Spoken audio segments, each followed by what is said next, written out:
Hi, Jester. Sorry that my mix it up wasn't on. So feel free to redeem second as well because you didn't get your allotted points. That's my bad. Okie dokie. I'm just working on some stuff in the background. I should probably start the ads. Hi, Cash. Let's the ads go while I'm working on this stuff. I hope you have all been well. Hello, my loves. Hello, my loves. I am trying out something new. Just give me a second. I should have set it up before stream. I don't know what's wrong with me. I was working on other stuff, okay? I'm trying so desperately to get the thing.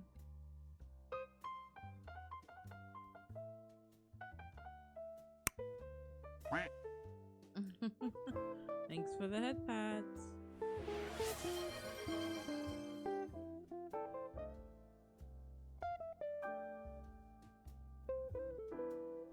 All right.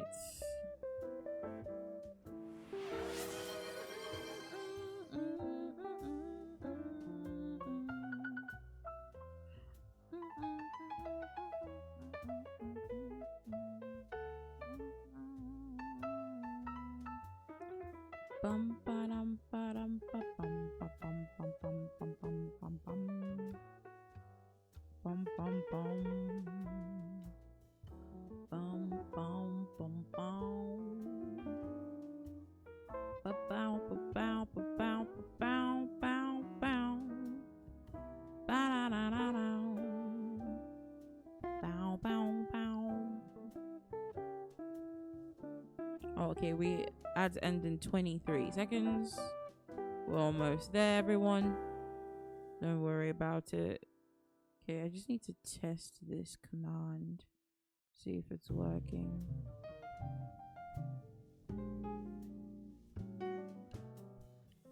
Call me.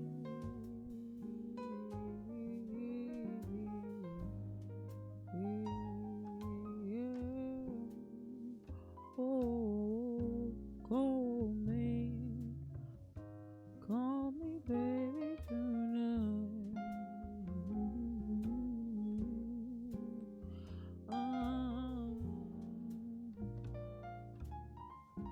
Won't you call me tonight?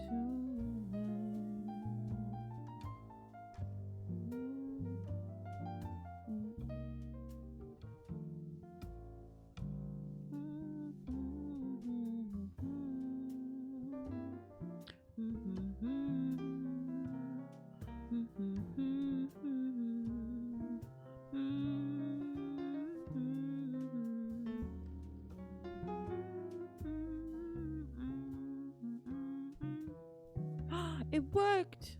Okay. It worked. Okay. Let's not freak out. It's not a big deal. It's perfectly normal. No, nothing here is, it's not crazy or anything. I do need to immediately fix this though. Oh my god, there's so many tabs open. No wonder my shit is so slow. Guys, give me a second. I'm sorry. I'm being a messy streamer.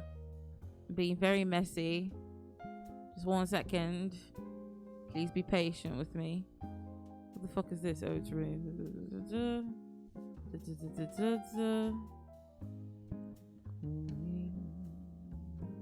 Irresponsible. Ooh. Okay. I think I'm ready now. I'm ready now. Wait, no, I'm not. I lied. I was lying. 1 more second. Wait for me, please. I promise it's worth it, sort of. It is worth it, okay?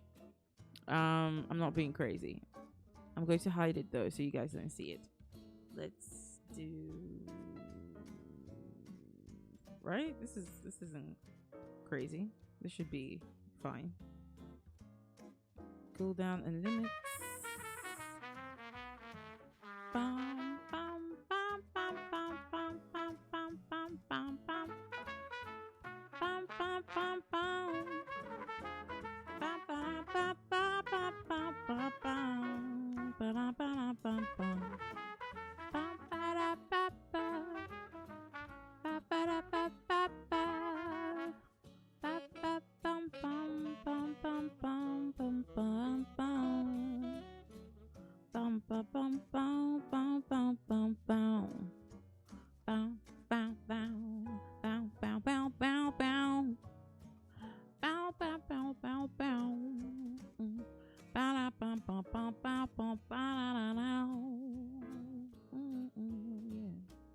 All right.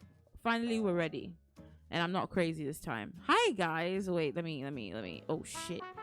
The surprise. Okay, I haven't ruined it yet. Okay, now I'm ready. Take a shot for how many times I say I'm ready. All right? Just take a shot. Hopefully nobody dies of liver cancer. Let me reduce the music. It's a bit loud. All right, and we should be able to switch over now. Hi, everybody. Hello, everybody. Hi. Oh my gosh, I look a little tiny. Let me fix that. There we go. Oh, my favorite peeps. You literally just show it? Yeah, so keep your mouth shut while I tell people about it. If anybody, in fact, I'm hiding it right now because I don't trust y'all. If anybody freaking spoils the surprise for chat, I will kick you out. I'm not even joking. I will kick you. I will kick you. Do not think I won't. Don't you dare think that I won't. Don't you think that I won't. Anyway, guys, hello. Hi. Did you miss me? I missed you. It's been a while since I streamed. I know. I'm so sorry. It's been forever. I don't know what's been up with me. I've just not really felt it lately. And I don't want to stream with a feeling that's not feeling it. If you know what I mean? You feel me? Do you feel me? I don't want to stream if I'm not like in the mood for it. You understand? I just feel like it's not fair to me and it's not fair to you. You deserve for me to put my best foot forward. I also have a really good excuse. Apart from the fact that I didn't want to, of course. Yesterday I got my fucking shots done. One in each arm. My workplace was like, hey, Lucy. Oh, God, I almost doxed myself and said my real name. They were like, Lucy, it's flu season soon. Do you want to get shots? And I was like alcohol? And they were like, no. Do you want to get, like, shots for vaccines? And I was like, oh, yeah, I live with someone whose body acts like it's immunocompromised, bro, right? Genuinely. This is probably a really good idea. And they were like, would you like us to add COVID on top? We'll cover all the costs. And I was like, you're covering the costs? It's for free? Sign me the fuck up.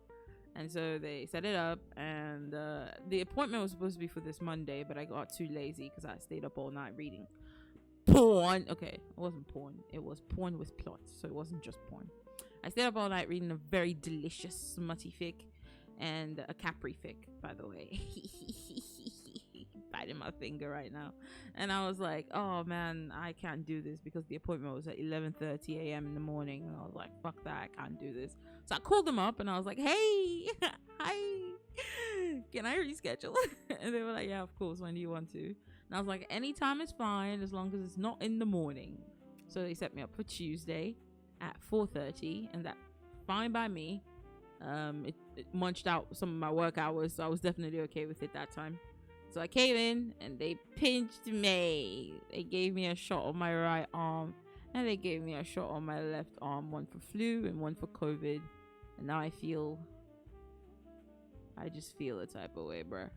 I don't know. I came straight home and I just died. And I mean, I literally just fell on my bed and I knocked myself out for like 6 hours straight. I just fell asleep and I missed Senti's stream because that's what I wanted to do when I got back home, but I just couldn't. I was literally dead to the world. Anyways, oh my god, I have not been catching up on chat. Holy shit, guys, I'm so sorry. Anyways, thank you so much for taking first, Jester, and third. I allowed him to take third, guys, before anyone crucifies him. That was because I hadn't yet switched up Mix It Up when he arrived, so he didn't get his blessings. But I've changed it now, so he does have his blessings. Thank you for taking second, Cashy Washy, and thank you for the pets and the daily offerings, everybody. All right, because Jester is actually, honestly, Jester, I should fast forward me bringing the lash, just so I can lash you right now for ruining the surprise, but it's okay. You've injured your ankle and need cuddles. Come here, mama's got you. I'll take care of you. I've got a salve that heals all hurts. It just needs time and patience. I guess I'm just too early. There's no such thing. You're always right, perfectly right on time. Well, I am, at least. Calling a man as we speak. Yeah, that man is me, by the way. I know Cash has a boyfriend. I'm not talking about him. I'm talking about myself. I'm her husband. Anyways, petition for Lucy to start a jazz bar. Stop it, guys. That's one of my dreams. Members only, and we just get to hear Lucy sing and hum over jazz through the night. That is such a great idea, man. Maybe instead of karaoke streams, I should just do that instead. Just scat over jazz instrumentals. I would love to do that. I've just seen something. Do I spoil the surprise? Why did you spoil the surprise? I should whack your ass and not give you any salves at all to save your stinging bottom. But it's fine. Realistically, who's stopping me from pushing this button? You push the button. So this whole time, you've just been acting like a freaking bumbleclat asshole in my chat, and I was just letting you. This is why I'm not giving you mod. Apart from the fact that Senti doesn't want it. This is why I'm not giving you mods. You don't have any self-control. How can I trust you? How can I goddamn trust you, Jester? Huh? How can I trust you? Look at you. Oh my goodness. I think you're sleeping. I haven't told him yet because I don't need him worrying. You better tell that man or I will steal you from him. I'm just kidding. Or am I? No, seriously, tell him. What's the point of having a boyfriend, huh? Please tell him right now. Anyways, I biscuit Lucy woosy horns. Yes, it's still. I like the horns enough that I decided to just keep it. I'll probably change the color later. I'm too lazy to change it to black, but for now I'll just keep it. I have a halo. Why not horns? You know what I'm saying? You're sorry. It's a little too late for that, isn't it, Jester? Too little too late. Thankfully, I hadn't yet moved over to just chatting, so nobody actually saw the surprise, which is good. Lucy, just remember I pushed the button. Oh, I remember, all right. I will never ever forget.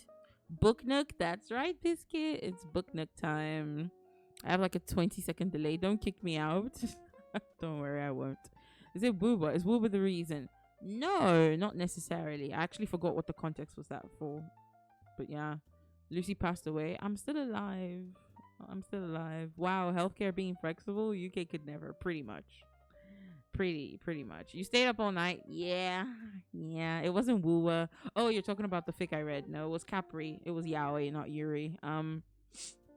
And it was just so good. I'm sorry, I'm not gonna put down a good dicking session just because of sleep. I love sleep, I really do. But very good fics with wonderful plots and even awesome sex scenes are very rare. They're not very rare, but the way I like them to be written is kind of rare. So when I see a good one, I'm sitting down with that shit until I pass away. So yes, I did stay up all night, and yes, I'm so very lucky that our healthcare system here is kind of flexible because they were just yeah, we'll just move your appointment. I was good. I'm happy for that. Lucy, you freaky weaky. Hey, you already know what I'm about. That's why you're here. We're all freaks, and it's okay. It's so okay. They pinched you, and by that I just mean that they stuck a needle in me. When they did my right arm, it didn't hurt a lot. Actually, it didn't hurt at all. I didn't react at one bit. I barely felt it. They literally were, the nurse was take a deep breath, and as I did my inhale, she stuck the needle and removed it by the time I was exhaling. So it barely lasted 0.02 seconds, and I barely felt it. When she stuck it in my left arm, though, I don't know what it is about my left arm. But bro, it hurt. I of course, stone cold face. I did not react, but it hurt like a fucking bitch, and I didn't understand why. I was you just did this arm. Why is this arm now screaming and crying for help and 911? What's going on? But yeah, my left arm, it still hurts to today. It didn't hurt, but then my left arm, when she did my left arm, it hurt so bad, and because it hurt so bad, it made my right arm hurt. So it kind of awoke my pain receptors or something. I don't know. But yeah, it's been hurting the whole day. I've been acting like a princess. I don't want to carry anything or do any chores or do anything. Even my coworkers were like, "Are you alive?" And I was like, "Barely," because they all knew that I got my shot yesterday. My shots, literally too much. Anyways, Thank you, Lucy Lucy. Of course, darling. Of course. Mwah. Anything for you. I was like, should I push it? And I didn't know if I should or not. You shouldn't have. You have bad impulse control. Very bad. Very bad. Yes, Lucy's my other husband. That's right. Cash pushed your finger. Are you serious? Why are you lying on my girl's name now? Why are you lying on the name? Lucy's lying. I know. Don't worry. I got you. Cash is too injured to remember. Gaslight, gatekeep, girl boss. Okay, Jester. Okay. What do you think I am? A limp noodle? Do I look like a brainless teaspoon to you? I know exactly what you did. I saw you. You forget you're in my haven. I have eyes everywhere. Don't you know what my logo represents? You guys have forgotten. I'm going to educate you. Lucy Law Time. Look at this logo on my head. Look at it. Look at it. Do you know what it represents? Do you know what it represents? So it is the phases of the moon, right? 6 phases to be exact. A full one. If you look at the middle bisecting line, that's a half moon. And then the 2 crescents at the end, waning and waxing gibbouses, right? For the crescent one and the words. So it's all phases of the moon, all 8 phases, pretty much, right? And then you notice how there's something like an hourglass in the middle, right? But also at the same time, if you look at the whole thing, it resembles an eye with an hourglass as a pupil. That signifies my power as a lunar goddess and my ability to see past, present, and future. You cannot fucking hide from me. You think you slick? You think you slick? You're not. Listen, look into my eyes. You are not slick. You can never be slick. This is my house. All right, let's get back to normal. All right, guys, I think we've yapped a little bit and I have stalled enough. I should probably tell you about the surprise, but first of all, let's catch up on what you guys have said. Yay, yes, let's do that, because I did not see Lamau. Oh my god. Hear me out, gold horns. I'm hearing you. In fact, I'm gonna write that down. Actually, can someone else write it down for me, because I'm dumb. Wait, no, actually, wait 1 second. Where is my fucking... Where is it? Oh, there it is. I was looking for my Discord. I found it. Okay. Channel rewards. Gold horns, bitch. That is a dope ass. That is such a wonderful... Once again, Biscuit, your incomparable wit strikes again. Thank you so much. All right, let me see. I'm gonna mark that as unread so I can see it later. But for now, let's just continue with our discussion. Left arm is where my core powers run. Maybe. Chat, I may be in trouble with our goddess. So you're in trouble, all right. Meet me after class. You're in trouble. Different desperate trouble. She might have stuck it harder than you realized. Maybe. I have no idea. And also, I don't get, like, injections on my left arm much. Or rather, I don't remember myself getting injections on my left arm much. I don't know. Arms, please. Okay, Biscuit. Because the same thing has happened to me when you got your blood drawn. Oh, I'm so sorry. But essentially, my fucking body hurts a lot. Ooh. Oh my god, these horns are sexy as fuck. Well, that's just me. Who said futa? Why you... Bruh. Realistically, do you think I personally typed that? Are you serious? Who are you trying to gaslight? We need the Lash Master to get here. Yeah, where's Senti when you need them? Senti! Oh my god, I'm giving you all the powers to lash Chester. You're not even here. That's crazy. Senti, come and lash it. I knew if I knew her beforehand, I wouldn't have pushed it. You should have still taught to yourself, Chester. This seems like a new redeem. And it also has suspiciously 1 point. Could it be that I should not push it? Maybe I should ask Lucy Woosey in the Discord. These are thought processes that I have breathed upon you. Why didn't you? Huh? Why didn't you? Senti's currently recovering, so we are safe. Okay, sure. I'll lash you myself then. Senti's here. I'm sick. I love you so much. Oh god, that is my spouse, guys. Y'all don't know. Y'all don't know. That's my spouse. Asking ye shall receive. Ugh. Baby. Thank you so much. Mwah. Lucy, may I lash people? Ooh. Actually, why shouldn't I give you this? Meet me after class, babes. And I shall impart on you certain powers. Don't worry. Lucy, please, I won't be able to breathe again. Jester, you should have thought about that before ruining my surprise, babes. You really should have. You have no say in this, heathen. Damn. So you have chosen the path of devilry. I love that guy's TikToks. Oh, hey, Joe. How are you? Them eyes are beautiful. Aww. Flattery will get you nowhere. I've been stunned. Okay, Jazz. Joe, I have a request. Last Jester, period. Just look at what you've done. You've turned the whole world against you now, Jess. If only you had thought more. If only you'd asked me. If he's in trouble with Lucy and he yelled Futa. You know what? That's pretty much what happened, to be honest. And here I was about to ask Joe to do it. Hi, Lucy Yan. Hi, baby. Mwah. I'm not really here, but I'm here. No worries. I'll take you in any way I can have you. I'm sorry. I'll stop here.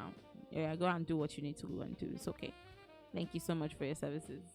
So my shinderu is finished. Oh my wa. More shinderu. Nani? Okay.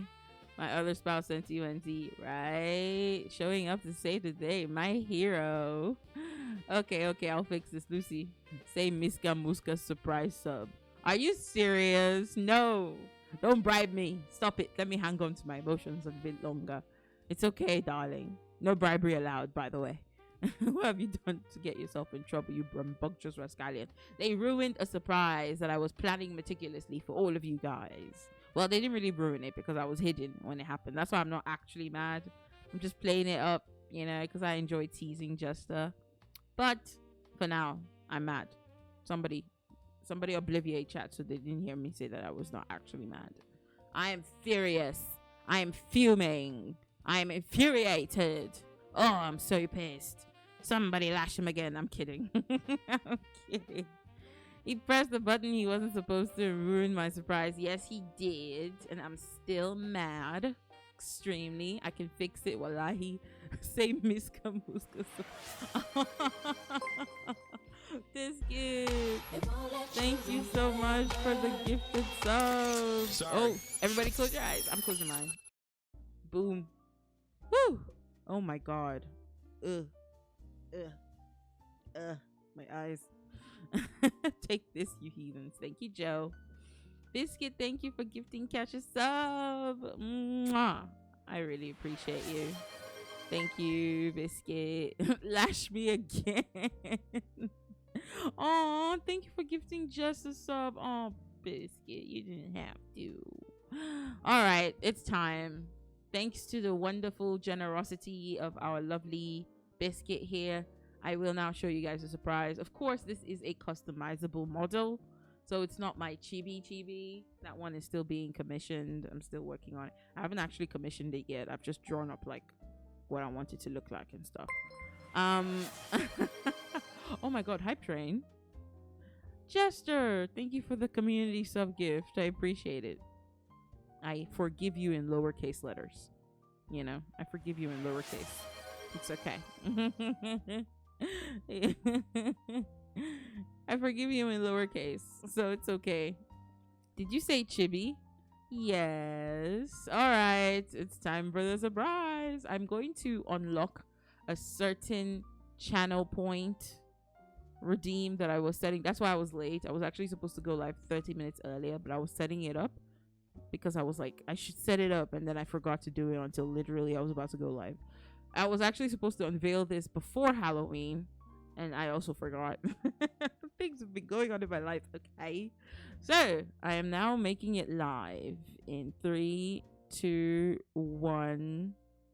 Boom shakalaka. There it is. Oh, let me actually... Yes. There it is. So, I shall now... Alright, nobody touch anything. Nobody touch anything. Just breathe, chill, relax. Relax. Oh, there it is. I guess you didn't even wait. It's fine. It's fine. I don't know why I'm so big. I'm supposed to look like this. Hi.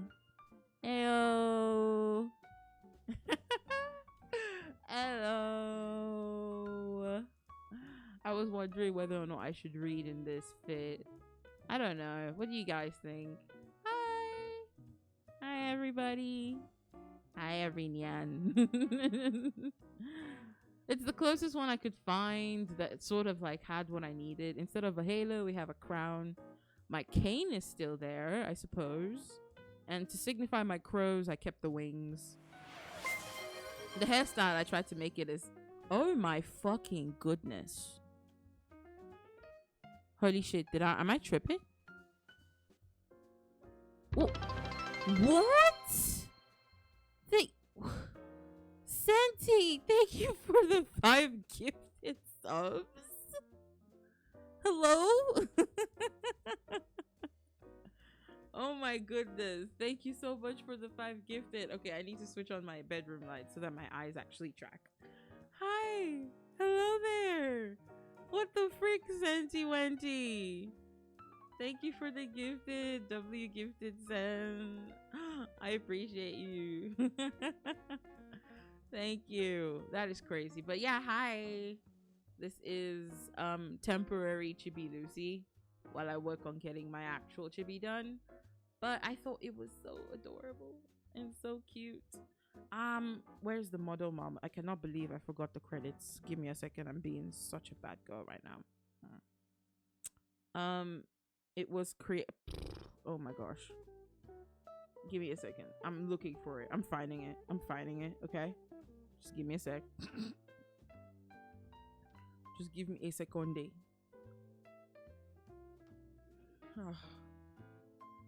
Where did I put the information? I think it's here, right? Wait, please. Oh my god, please. Oh no. Okay, wait. Is it here?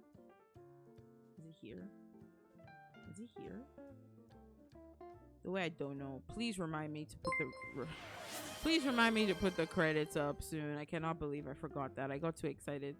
It's because I rushed it. Assuming I had set it up before stream, I would have put up the credits as well, but I rushed it. Like a nuisance. I rushed it all. But guys, what is happening? Biscuit, thank you for the 5 gifted. Guys, what?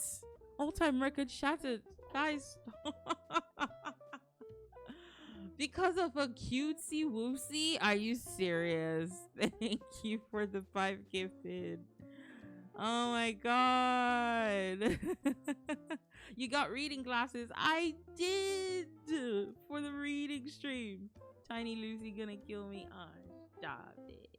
Still not as cute as you.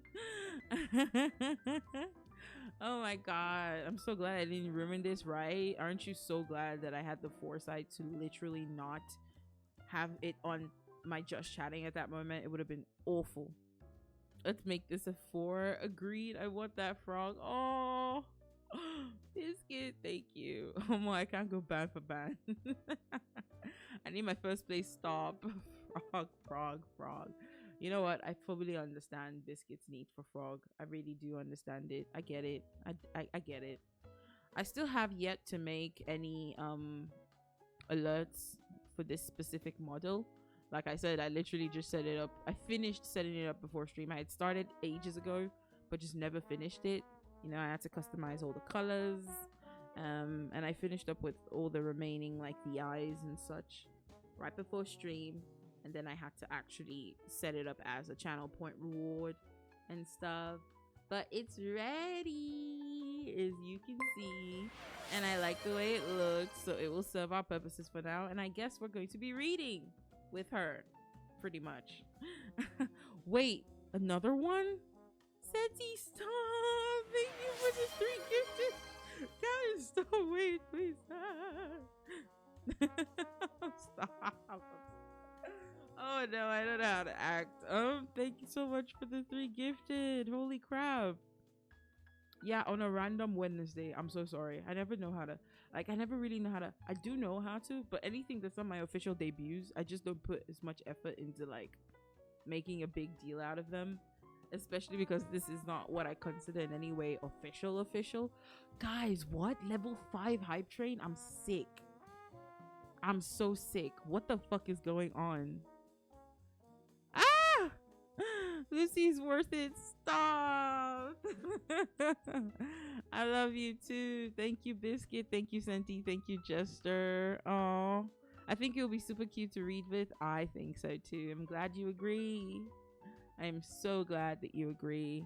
I messed up. Is the frog gone? I don't know, actually. I can't see what you guys are saying.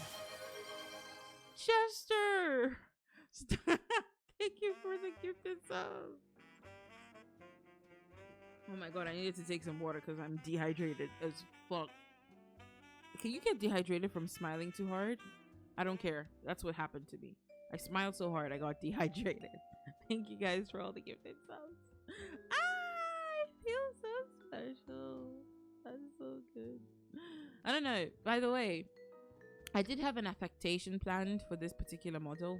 When Milo and I are feeling particularly cutesy with each other, there's a way we talk to each other that's like really, really cute. And I was thinking I could use that way of speaking with this particular model, but I don't know if I can like start in. I know I'm kind of shy and I don't want to do that. I think I would be embarrassed to actually do that on stream. So you know what? On second thought, I'll just sound like normal. It's okay. No, the frog is gone. Oh, that's okay. I'm sorry, I had to make it an odd number. Oh, don't empty your whole wallet. Please don't do that. Please do not do that, y'all. It is literally like the 5th of the month. It's no time to be running out of money. You still need to like eat. I beg of you. So save your money. Please save your money. I beg of you. Just to take Senti's first. Don't do that. Don't do that, darling. Don't do that. It's okay. I'm okay. I'm fine. I'm okay. What if I ignored everything you just said? Please don't do that. It is the 5th of November. You still need to buy Christmas presents and stuff. Guys, it's okay. Don't ignore it, please. Don't ignore me. Hey, look into my big, beautiful yellow eyes. My eyes of honey and gold. Don't spend all your money. Don't do it. It's okay. I'll be okay. As long as you are okay, I'll be okay. Okay? I love you. Thank you so much for all the gifted subs, though. I appreciate them a lot. Okay. Plus, you deserve it. Thank you. All right. If you do it, I time you out, Jester. Ooh, the spouse has spoken. The spouse has spoken. All right, guys. We have delayed long enough. It's high time that we switched over to our reading stream to get started with chapter 4 of 6 of CROWS. I cannot believe I didn't get the book ready before stream.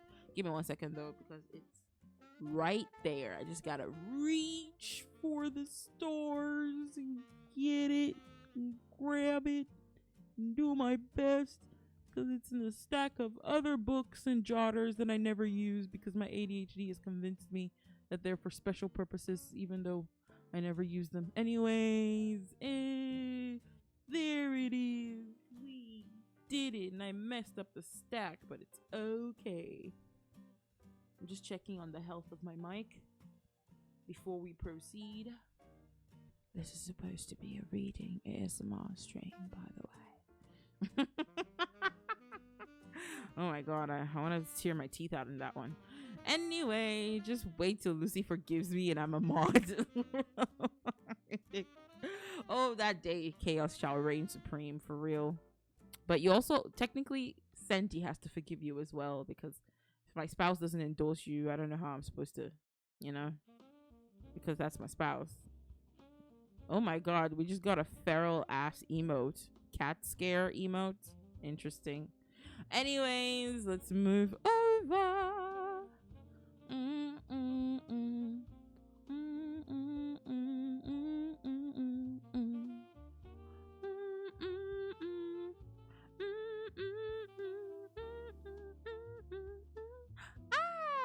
Look at me.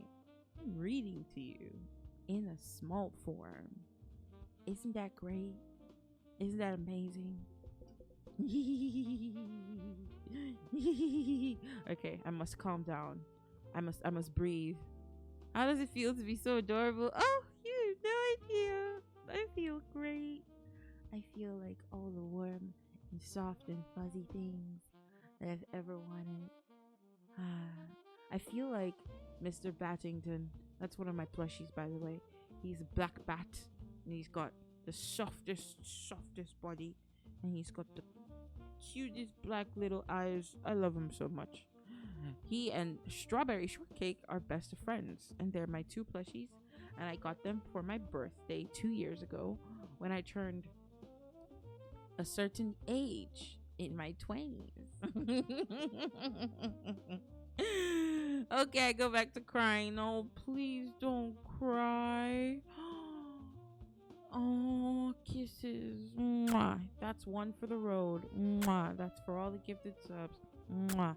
And that's because I love you. Think of me, okay? Don't cry. Don't cry.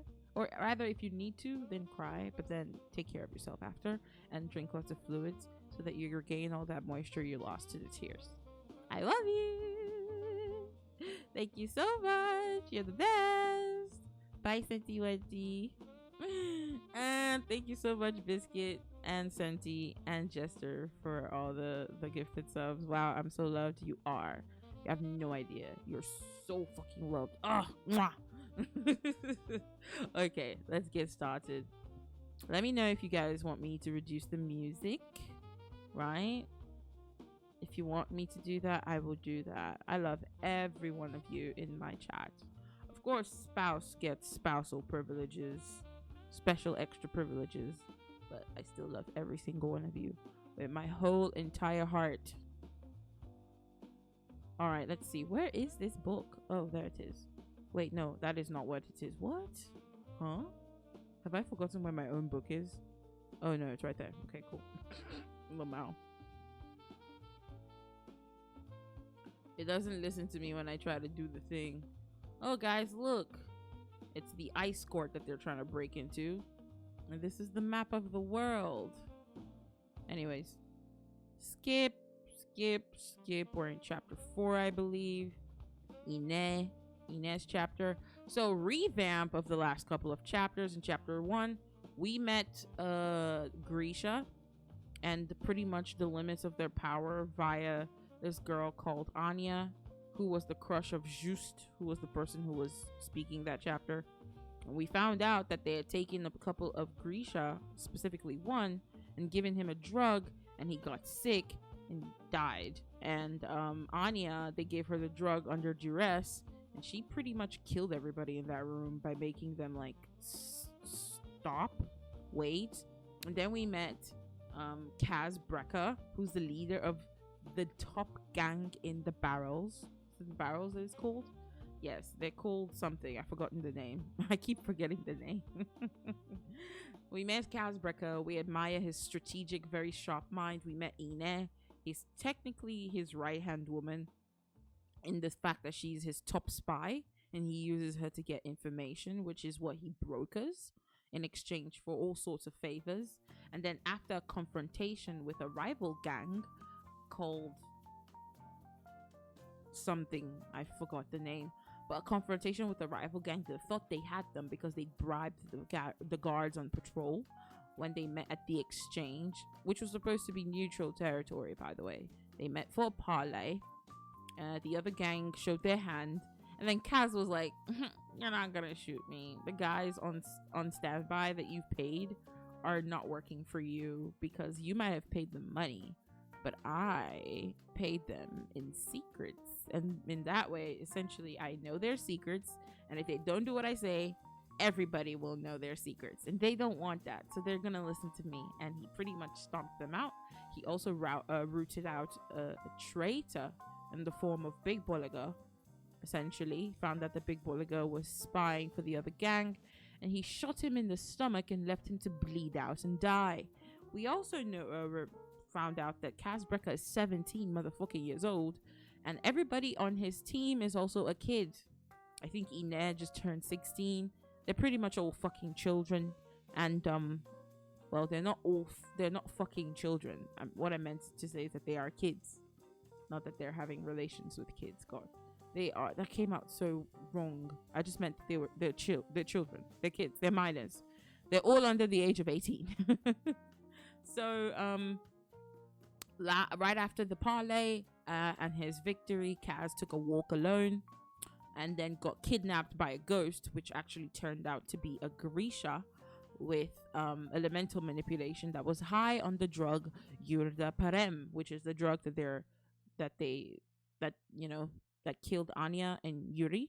Well, Anya actually came back after trying to escape because the drug is so addictive. Even though it exponentially increases the powers of Grisha, it comes at great cost to their mind and bodies. They become extremely addicted and their withdrawal symptoms can be fatal, essentially. So yeah, it's not worth it. But the person that kidnapped him brought him to this guy called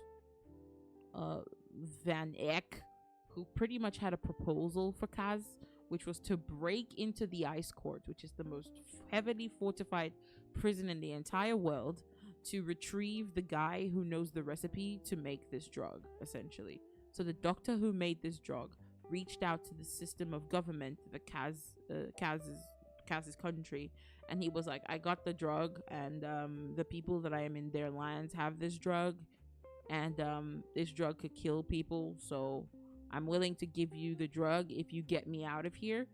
But then they found that guy out and they put him in prison, and they put him specifically in the ice court.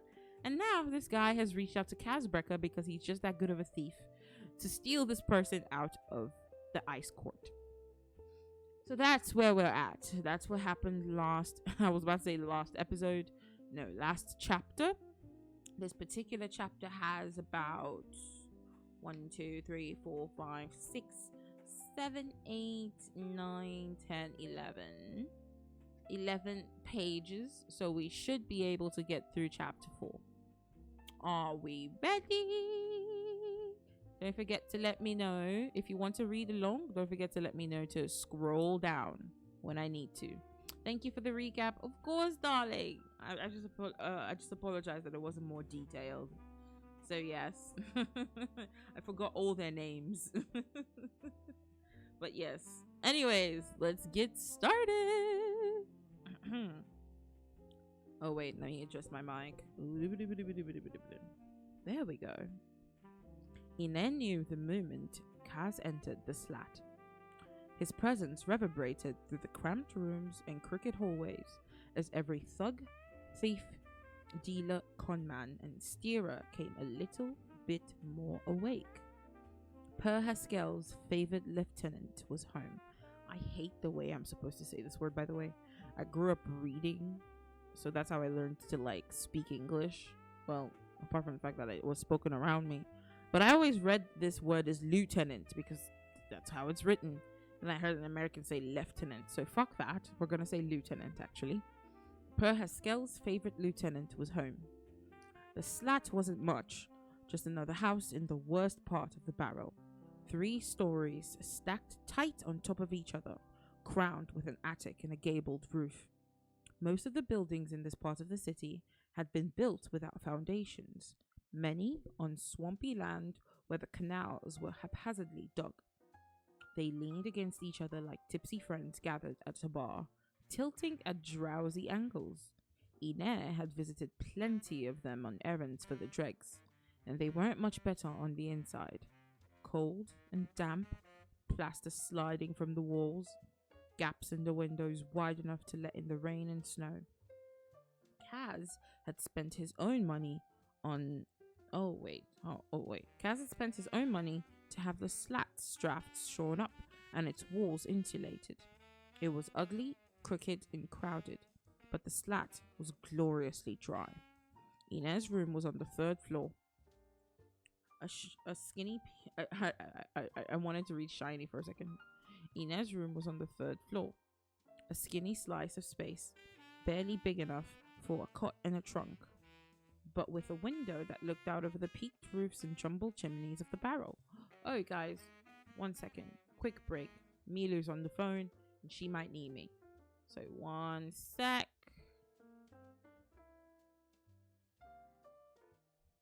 All good? Okay, how much? Okay. Okay. I love you.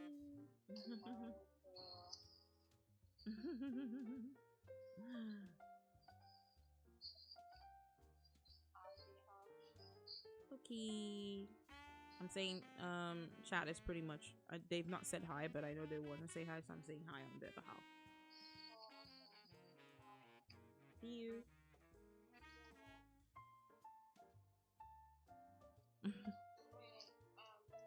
Whoa, whoa, whoa. All right. Well, you guys heard her. She's gonna be home soon. So when she comes home, I'm gonna go greet her at the door and welcome her in. But for now, let me just indulge her. Boom, boom, boom. There, all done. All right, guys, let's get back to reading. Holy shit! I almost thought that my stream died. Yikes. Okay, we're back. Let's keep going. Inez's room was on the 3rd floor, a skinny slice of space barely big enough for a cot and a trunk, but with a window that looked out over the peaked roofs and jumbled chimneys of the barrel. When the wind came through and cleared away the haze of coal smoke that hung over the city, she could even make out a blue pocket of harbour. Though dawn was just a few hours away, the slat was wide awake. The only time the house was ever really quiet was in the slow hours of the afternoon, and tonight everyone was buzzing with the news of the showdown at the exchange, Big Bulliger's fate, and now poor Rohack's dismissal. Enette had gone straight from her conversation with Kaz to seek out the card dealer at the Crow Club. He'd been at the tables dealing 3-man bramble for Jesper and a couple of Rapkin tourists. Oh, there we go. And a couple of Rapkin tourists. When he'd finished the hand, Enette had suggested they speak in one of the private gaming parlors to spare him the embarrassment of being fired in front of his friends. But Rohack wasn't having it. "It's not fair," he bellowed when she told him Kaz's orders. "I ain't no cheat." "Take it up with Kaz," Enette had replied quietly. "And keep your voice down," Jesper added, glancing at the tourists and sailors seated at the neighboring tables. Fights were common in the barrel. Romeo! Hi!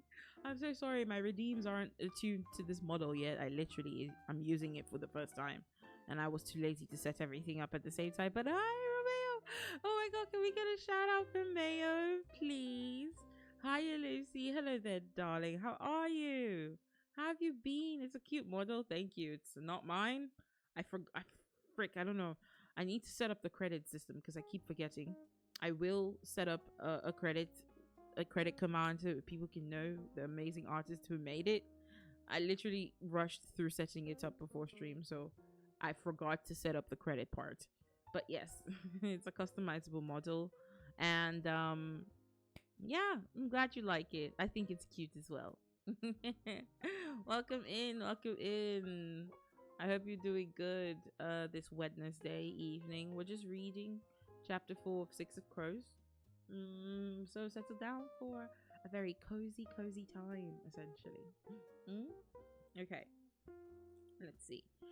"And keep your voice down," Jesper added, glancing at the tourists and sailors seated at the neighboring tables. Fights were common in the barrel, but not on the floor of the Crow Club. If you had a gripe, you settled it outside, where you didn't risk interrupting the hallowed practice of separating pigeons from their money. "Where's Brecker?" growled Rohack. "I don't know." "You always know everything about everything," Rohack sneered, leaning in, the stink of Jaeger and onions on his breath. "Ew. Isn't that what Dirty Hands pays you for?" "I don't know where he is or when he's getting back, but I do know you won't want to be here when he does." Give me my check. I'm owed for my last shift. Brecker doesn't owe you anything. He can't even face me? Sends a little girl to give me the boot? Maybe I'll just shake a few coins out of you. He'd reached to grab her by the collar of her shirt, but she dodged him easily. He fumbled for her again. Alright, let me scroll down. Alright, there we go.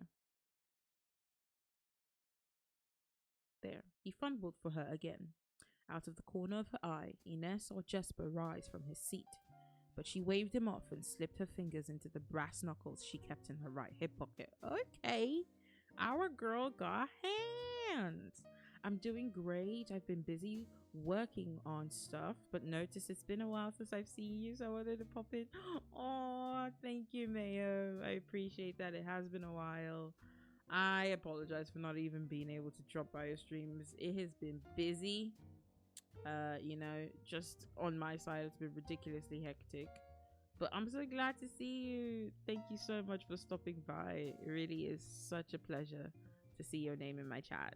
And if you would like to stay, if you would like to go, if you would like to lurk, whatever it is, I'm more than okay with it.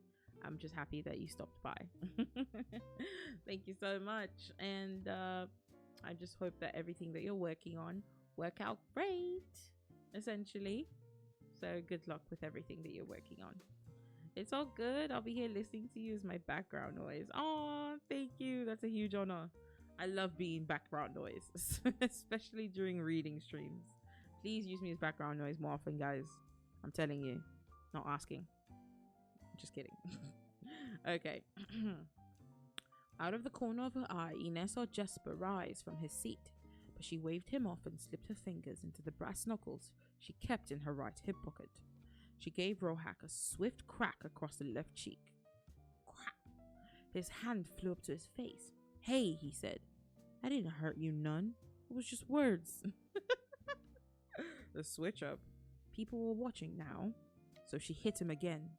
Regardless of the Crow Club rules, this took precedence. When Kaz had brought her to the slat, he'd warned her that he wouldn't be able to watch out for her, that she'd have to fend for herself, and she had. It would have been easy enough to turn away when they called her names or sidled up to ask for a cuddle, but do that, and sooner was a hand up your blouse or try at you against the wall. So she'd let no insult or innuendo slide. She'd always struck first and struck hard. Sometimes she even cut them up a bit. It was fatiguing, but nothing was sacred to the Kirch except trade, so she'd gone out of her way to make the risk much higher than the reward when it came to disrespecting her. Ooh, that is some queen behavior. Take notes. Queen Ine, I love that. Immediate justice delivered from the hands of her brass-knuckled fists. Anyways, Rohak touched his fingers to the ugly bruise forming on his cheek, looking surprised and a bit betrayed. I thought we was friendly, he protested. The sad part was that they were. Ine liked Rohak, but right now he was just a frightened man looking to feel bigger than someone. Rohak, she said, I've seen you work a deck of cards. You can get a job in almost any den.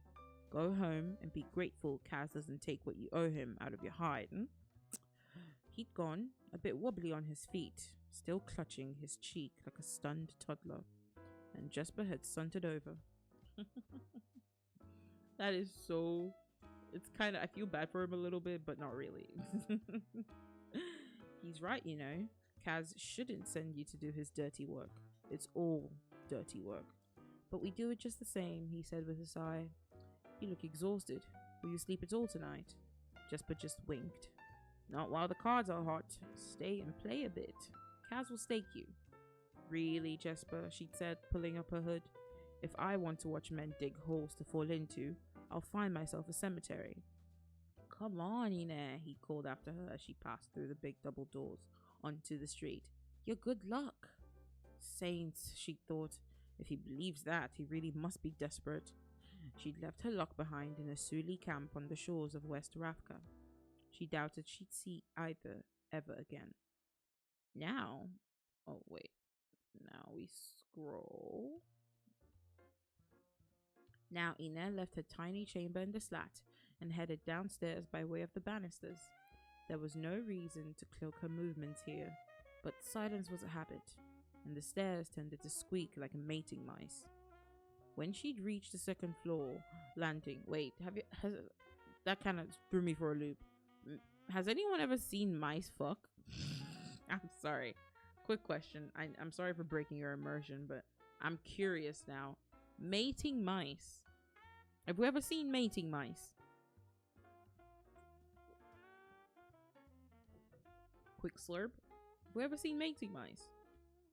I have never seen two mice go at it. Nope. Yeah, I don't think so. It's not something you see often. I don't think. And if I were to see, I'd be too struck by horror to actually do anything except freak out, you know, because that's more mice. Yikes. Unless they're like pets, I don't care for that at all. Anyways, let's move on. Where did I stop? Ah, yes. When she reached the second floor landing and saw the crowd milling below, she hung back. Kaz had been gone longer than anyone had expected, and as soon as he'd entered the shadowy foyer, he'd been waylaid by people. He'd been waylaid by people looking to congratulate him on his routing of Gills and asking for news of the Black Tips. Rumor has it Gills is already putting together a mob to move on us, said Annika. Let him, rumbled Dirix. I've got an axe handle with his name on it. Gills won't act for a while, said Kaz as he moved down the hall. He doesn't have the numbers to face us in the streets, and his coffers are too empty to hire on more hands. Shouldn't you be on your way to the Crow Club? The raised eyebrow was enough to send Annika scurrying away, Dirix on her heels. Others came to offer congratulations or make threats against the Black Tips. No one went as far as to pat Kaz on the back, though. That was a good way to lose a hand. Ina knew Kaz would stop to speak to Per Haskell, so instead of descending the final flight of stairs, she moved down the hallway. There was a closet here, full of odds and ends, old chairs with broken backs, paint-spattered canvas sheeting. Ina moved aside a bucket full of cleaning supplies that she placed there precisely because she knew no one in the slat would ever touch it. The grate beneath it offered the perfect view of Per Haskell's office. She felt slightly guilty for eavesdropping on Kaz, but he was the one who had turned her into a spy. You couldn't train a falcon, then expect it not to hunt. I mean, if you watch Bad Boys, they have a scene of mice fucking. I have watched Bad Boys Part 1, Part 2, and Part 3. I haven't seen Part 4. I have never... Wait, is there a Part 4? Am I talking about Part 3? Anyways, I have never, ever seen... I don't remember what you're talking about. What did I just hear? Yeah, so there was a line in the book that said mating mice, and it struck me that I had never seen, you know, rats have sex. Rats, mice, whatever it is. So I asked if anybody had, and it's not something that happens often, so no with the heart. It was either the first or second movie? That rings no bells. No bells whatsoever. Okay. Let's continue. What a diversion this is. Tangent of all tangents. Okay. Through the grate, she heard Kaz's knock on Per Haskell's door and the sound of his greeting. Let me scroll down a bit. Back and still breathing, the old man inquired. She could just see him seated in his favorite chair, fiddling with a model ship he'd been building for the better part of a year. A pint of Jaeger within arm's reach as always. We won't have a problem with Fifth Harbor again. Haskell grunted and returned to his model ship. Close the door. Ina heard it shut, muffling the sounds from the hallway. She could see the top of Kaz's head. His dark hair was damp. It must have started raining. You should have asked permission from me to deal with Bolliger, said Haskell. If I had talked to you first, word might have got out. You think I'd let that happen? Kaz's shoulders lifted. This place is like anything in Ketterdam. It leaks. Ina could have sworn he looked directly at the vent when he said it. I don't like it, boy. Big Bolliger was my soldier, not yours. Of course, Kaz said, but they both knew it was a lie. Haskell's dregs were old guard, conmen and crooks from another time. Bolliker had been one of Kaz's crew. New blood, young and unafraid. Maybe too unafraid. You're smart, Brecker, but you need to learn patience. Yes, sir. The old man barked a laugh. Yes, sir, no, sir, he mocked. I know you're up to something when you start getting polite. Just what have you got brewing? A job, Kaz said. I may need to be gone for a spell. Big money? Very. Big risk? That too. But you get your 20%. You don't make any major moves without my say-so, understood? Kaz must have nodded, because Per Haskell leaned back in his chair and took a sip of Jaeger. Are we to be very rich? Rich as saints in crowns of gold. The old man snorted. Long as I don't have to live like one. I'll talk to Pim, Kaz said. He can pick up the slack while I'm gone. Enette frowned. Just where was Kaz going? He hadn't mentioned any big job to her. And why Pim? The thought shamed her a bit. She could almost hear her father's voice. So eager to be queen of the thieves, Enette. It was one thing to do her job and do it well. It was quite another to want to succeed at it. She didn't want a permanent place with the dregs. She wanted to pay off her debts and be free of Cutterdam forever. So why would she care if Kaz chose Pim to run the gang in his absence? Because I'm smarter than Pim. Because Kaz trusts me more. But maybe he didn't trust the crew to follow a girl like her, only 2 years out of the brothels, not even 17 years old. She wore her sleeves long, and the sheath of a knife mostly hid the scar on the inside of her left forearm, where the menagerie tattoo had once been. But they all knew it was there. Aye. That's fucked up. But then again, Kaz exited Haskell's room, and Enette left her perch to wait for him as he limped his way up the stairs. Rohak, he asked as he passed her and started up the second flight. Gone, she said, falling in behind him. He put up much of a fight? Nothing I couldn't handle. Not what I asked. He was angry. He may come back around looking for trouble. Never a shortage of that to hand out, Kaz said as they reached the top floor. The attic rooms had been converted into his office and bedroom. She knew all those flights of stairs were brutal on his bad leg, but he seemed to like having the whole floor to himself. He entered the office and without looking back at her said, "Shut the door." The room was mostly taken up by a makeshift desk, an old warehouse door atop stacked fruit crates, piled high with papers.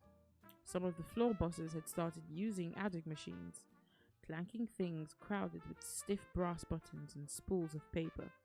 But Kaz did the Crow Club tallies in his head. He kept books, but only for the sake of the old man, and so that he had something to point to when he called someone out for cheating, or when he was looking for new investors. That was one of the big changes Kaz had brought to the gang. He'd given ordinary shopkeepers and legitimate businessmen the chance to buy shares in the Crow Club. At first, they'd been skeptical, sure it was some kind of swindle, but he brought them in with tiny stakes and managed to gather enough capital to purchase the dilapidated old building, spruce it up, and get it running. It had paid back big for those early investors, or so the story went. Enette could never be sure which stories about Kaz were true and which were rumors he'd planted to serve his own ends. Alright then. For all she knew, he conned some poor honest trade out of his life savings to make the Crow Club thrive. Why did I say it like that? To make the Crow Club thrive. Okay, there we go. I've got a job for you, Kaz said as he flipped through the previous day's figures. Each sheet would go into his memory with barely a glance. Tiny stakes. Yeah, man, I'm hungry. Tiny steaks sound great. Not too tiny though. I'll have like 6 or 7 at the same time. Well, not at the same time, but all at once. I've got a job for you, Kaz said as he flipped through the previous day's figures. Each sheet would go into his memory with barely a glance. He has a photographic memory? That's crazy. And that's genuinely crazy, actually. Okay. What would you say to 4 million CROWS? Money like that is more curse than gift. My little silly idealist. All you need is a full belly and an open road, he said, the mockery clear in his voice. And an easy heart, Kaz. That was the difficult part. Now he laughed outright as he walked through the door to his tiny bedroom. No hopes of that. I'd rather have the cash. Do you want the money or not? You're not in the business of giving gifts. What's the job? An impossible job. Near certain death. Terrible odds. But should we scrape it? He paused, fingers on the buttons of his waistcoat, his look distant, almost dreamy. It was rare that she heard such excitement in his raspy voice. Should we scrape it? She prompted. He grinned at her, his smile sudden and jarring as a thunderclap, his eyes the near black of bitter coffee. We'll be kings and queens, Ina. Kings and queens. I don't think she wants to be a king or a queen. She said noncommittally, pretending to examine one of her knives, determined to ignore that grin. Kaz was not a giddy boy smiling and making future plans with her. He was a dangerous player who was always working an angle. Always, she reminded herself firmly. Ina kept her eyes averted, shuffling a stack of papers into a pile on the desk as Kaz stripped out of his vest and shirt. She wasn't sure if she was flattered or insulted that he didn't seem to give a second thought to her presence. How long will we be gone? She asked, darting a glance at him through the open doorway. He was corded muscle. Scars, but only 2 tattoos. The dregs' crow and cup on his forearm, and above it, a black R on his biceps. She'd never asked him what it meant. Oh, it probably means the boy he kept calling in the previous chapters. His brother, I believe. What was his name again? When he got kidnapped, he thought it was him, right? He was like, oh, he's finally come for his revenge. So I'm guessing something happened to his brother when they were young, and they couldn't, and his brother didn't survive the encounter, and it's always haunted him with guilt. So no, but that doesn't make sense, because his brother's name was Jordy. Yeah, Jordy had come for his vengeance at last. Maybe Jordy's full name starts with an R. That's just a theory I have. Pet theory. Anyways, let's continue. Where were we? There. A black R on his bicep. She'd never asked him what it meant. It was his hands that drew her attention as he shocked off his leather gloves and dipped the cloth in the wash basin. He only ever removed them in these chambers, and as far as she knew, only in front of her. Whatever affliction he might be hiding, she could see no sign of it, only slender lockpick's fingers and a shiny rope of scar tissue from some long ago street fight. Interesting. A few weeks, maybe a month, he said as he ran the wet cloth under his arms and the hard plates of his chest, water trickling down his torso. For saint's sake, Ina thought as her cheeks heated.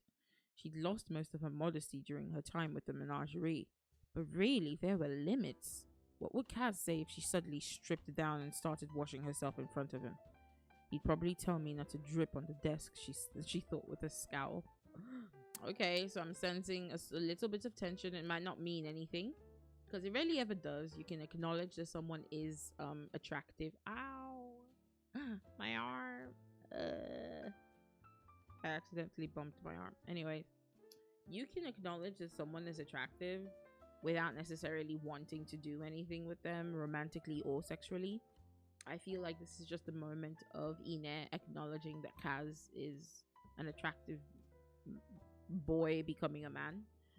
I keep thinking of him as a boy, but he's really almost a man. I mean, he's what, 17 going on 18, so he's about to become an adult in several countries.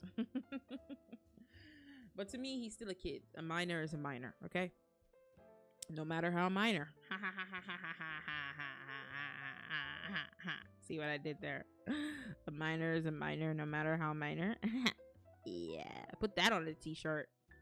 Sell it to the priests and the politicians. Yo. Anyways, let's continue. Let's see. Where was I? Ah, yes. He'd probably tell me not to drip on the desk, she thought with a scowl. A month? She said.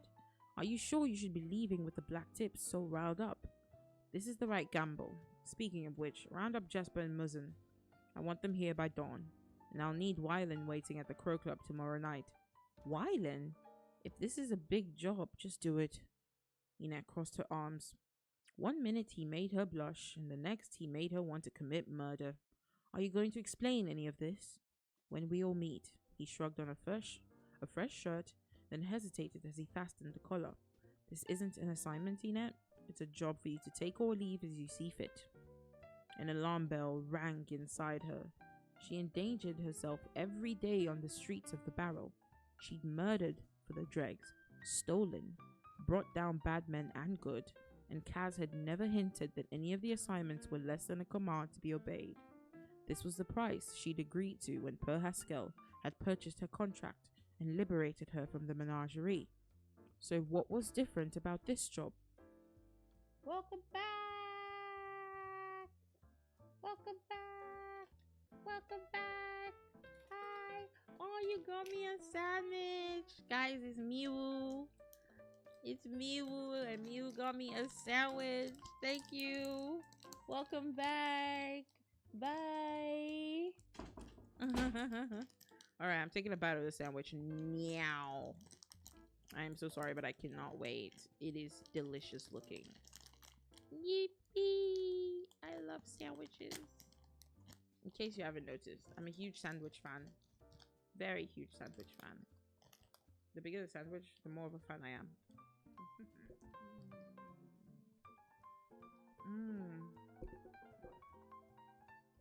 Oh my god, it's delicious. The bread is so soft.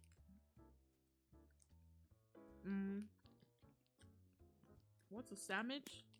It's like a sub with cherry tomatoes and roasted chicken and what else is in this? I can't read it because it's in the like language, but it's like a kebab style sandwich with chicken,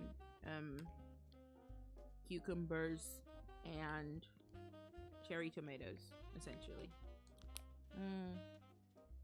Oh, we have ads in 5 minutes. I should play it now so I can enjoy my sandwich. So let's do some words on stream, everybody. Give me 1 second, let me prep it. I keep forgetting to prep words on stream.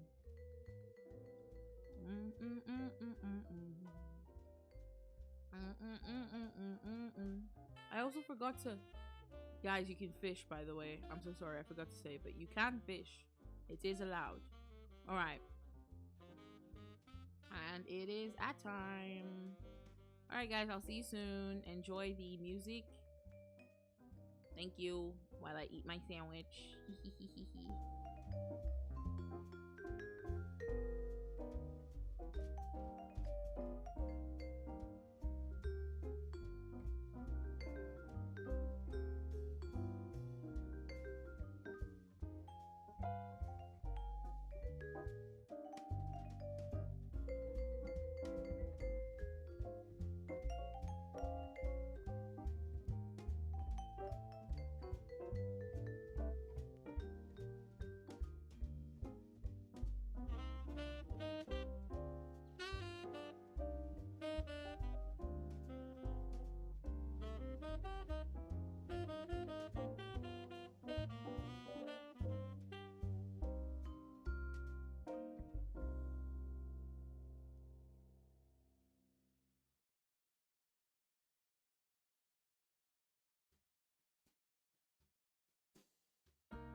Wanna say hi?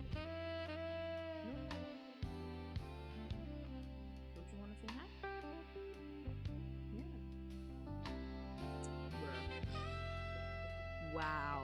Look at all this. It's almost a shame to cut it short. Thank you guys so much for doing your best. Senti, Cash, myself, Mayo. Thank you so much. I know it's such a good one. As soon as I heard it, I just wanted to do some scatting. We're just gonna have to. All right, where is it? What on earth? No, no, no, no, no, no more. That's the end of it. All right then. Let's get back to what we were doing, everybody. Thank you so much for Senti, why you sad? Why you sad? Don't be sad. You did great. You all did so wonderfully well.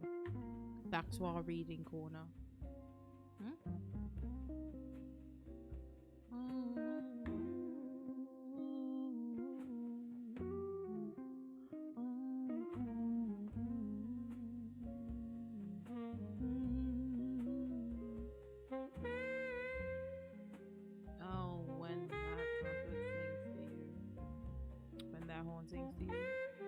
I love jazz. I genuinely enjoy it so much. Alright, let me reduce the music, even though it's so fire. Unfortunately. Alright. Why is Senti Wenty crying? What happened, babe? Did someone bully you? I'm gonna beat them up. Show them my way. Because of worms? Oh, I'm sorry, darling. Don't worry. You remain the undefeated champ, and I'm sure some other day you will also reach that level easily. Easily. It's not even hard. It's not even hard for you. This is jazz. Yes, it is. It's specifically it is instrumental jazz and bossa nova. I don't know what bossa nova is, but yeah, apparently they're all copyright free, so that's great. Oh, thank you for the hydrate. You're so right. Everybody hydrate. Oh, look, Joe was trying to take revenge for your sake, Senti. Gave it 50 lashes for some reason. But yeah, this is jazz. Oh, baby, why you look at me that way? I can't help myself. I can't help myself. Baby. All right, let's see. Maybe we'll have a jazz day. Just chilling with some scatting and some jazz and some yapping. That sounds like a good time. All right, let's get back to it.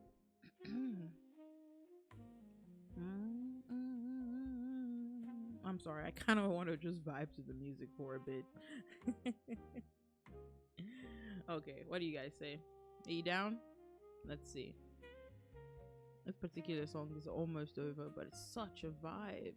If the next one is a vibe as well, then we'll hold off on the reading for just a little bit.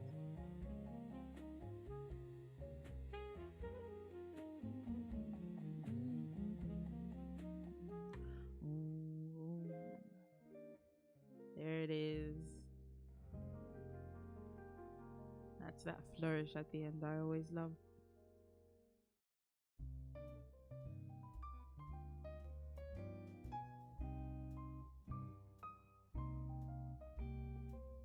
Let's give some time. Couple more seconds.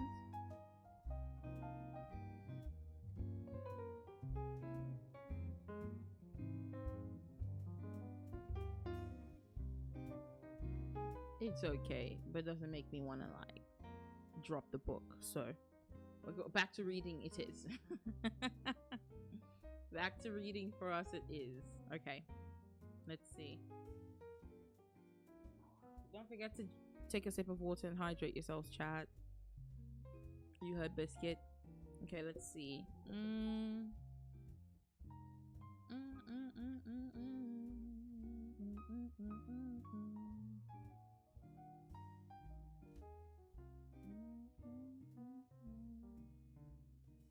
There we go. Now that we're all good, let's find where we stopped, because I don't remember. Where were we? Ah, yes. Ina crossed her arms.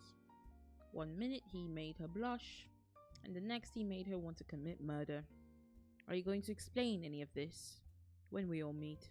He shrugged on a fresh shirt, then hesitated as he fastened the collar. This isn't an assignment, Ina. It's a job for you to take or leave as you see fit.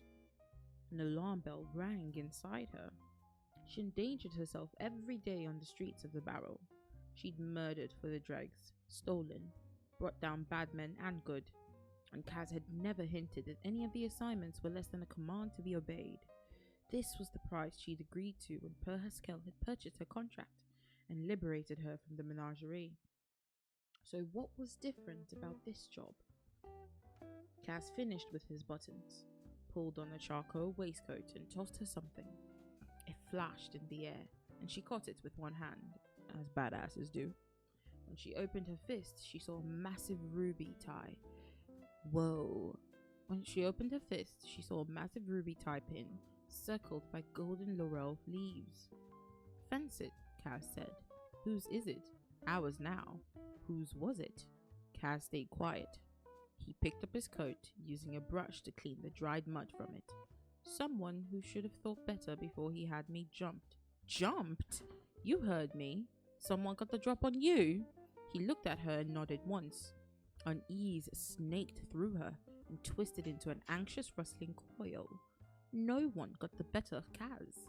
He was the toughest, scariest thing walking the alleys of the Barrow. She relied on it. So did he. It won't happen again, he promised. Kaz pulled on a clean pair of gloves, snapped up his walking stick and headed out the door. I'll be back in a few hours. Moved the decapo we lifted from Van Eck's house to the vault. There's the confirmation we were hoping for, guys. He did steal the fucking decapo painting from Van Eck. And Van Eck was right to suspect him because he was the one who did it. I think it's rolled up under my bed. Oh, and please put in an order for a new hat. Please. Kaz heaved a sigh as he braced himself. Oh, I read that wrong. Wait, 1 second. Okay. I'll be back in a few hours. Moved the decapo we lifted from Van Eck's house to the vault. I think it's rolled up under my bed. Oh, and put in an order for a new hat. Please. Kaz heaved a sigh as he braced himself for 3 painful flights of stairs. He looked over his shoulder and said, Please, my darling Ina, treasure of my heart, won't you do me the honor of acquiring me a new hat? Ina cast a meaningful glance at his cane. Have a long trip down, she said, then leaped onto the banister, sliding from one flight to the next, slick as butter in a pan. And that, my friends, is the end of chapter 4. Relatively shorter than our other chapters. I feel like we can do chapter 5. But so far, so good. What do you think? What do you think? Aw, thank you for the head pats, Biscuit. What do you think, my lovely people? Exciting. So, he's gathering the crew. I believe that's why this was a short chapter. He's gathering the crew. He's already thinking about the people he wants to take on this suicide mission. And we've seen that money is definitely one of, if if not his only major, like, what's it called? Motivation to take this job. He offered her 4 million Cruz, but he haggled for 30 million Cruz with, what's his fucking face? With Van Eck. If we do our calculations right, let me just get a calculator right here. Per Haskell is going to get his 20%, right? This is 30 million bucks. So that's 7 zeros. If I'm wrong, please correct me. That's 30 million. Let's just say that's $30 million or 30 million euros or whatever. Or Great British pounds. So 30 million. If we take out 20%, so we're multiplying by 0.20, right? That will be 6 million Cruz that will be given to Per Haskell, right? So 30 million minus 6 million will still give us 24 million, sorry.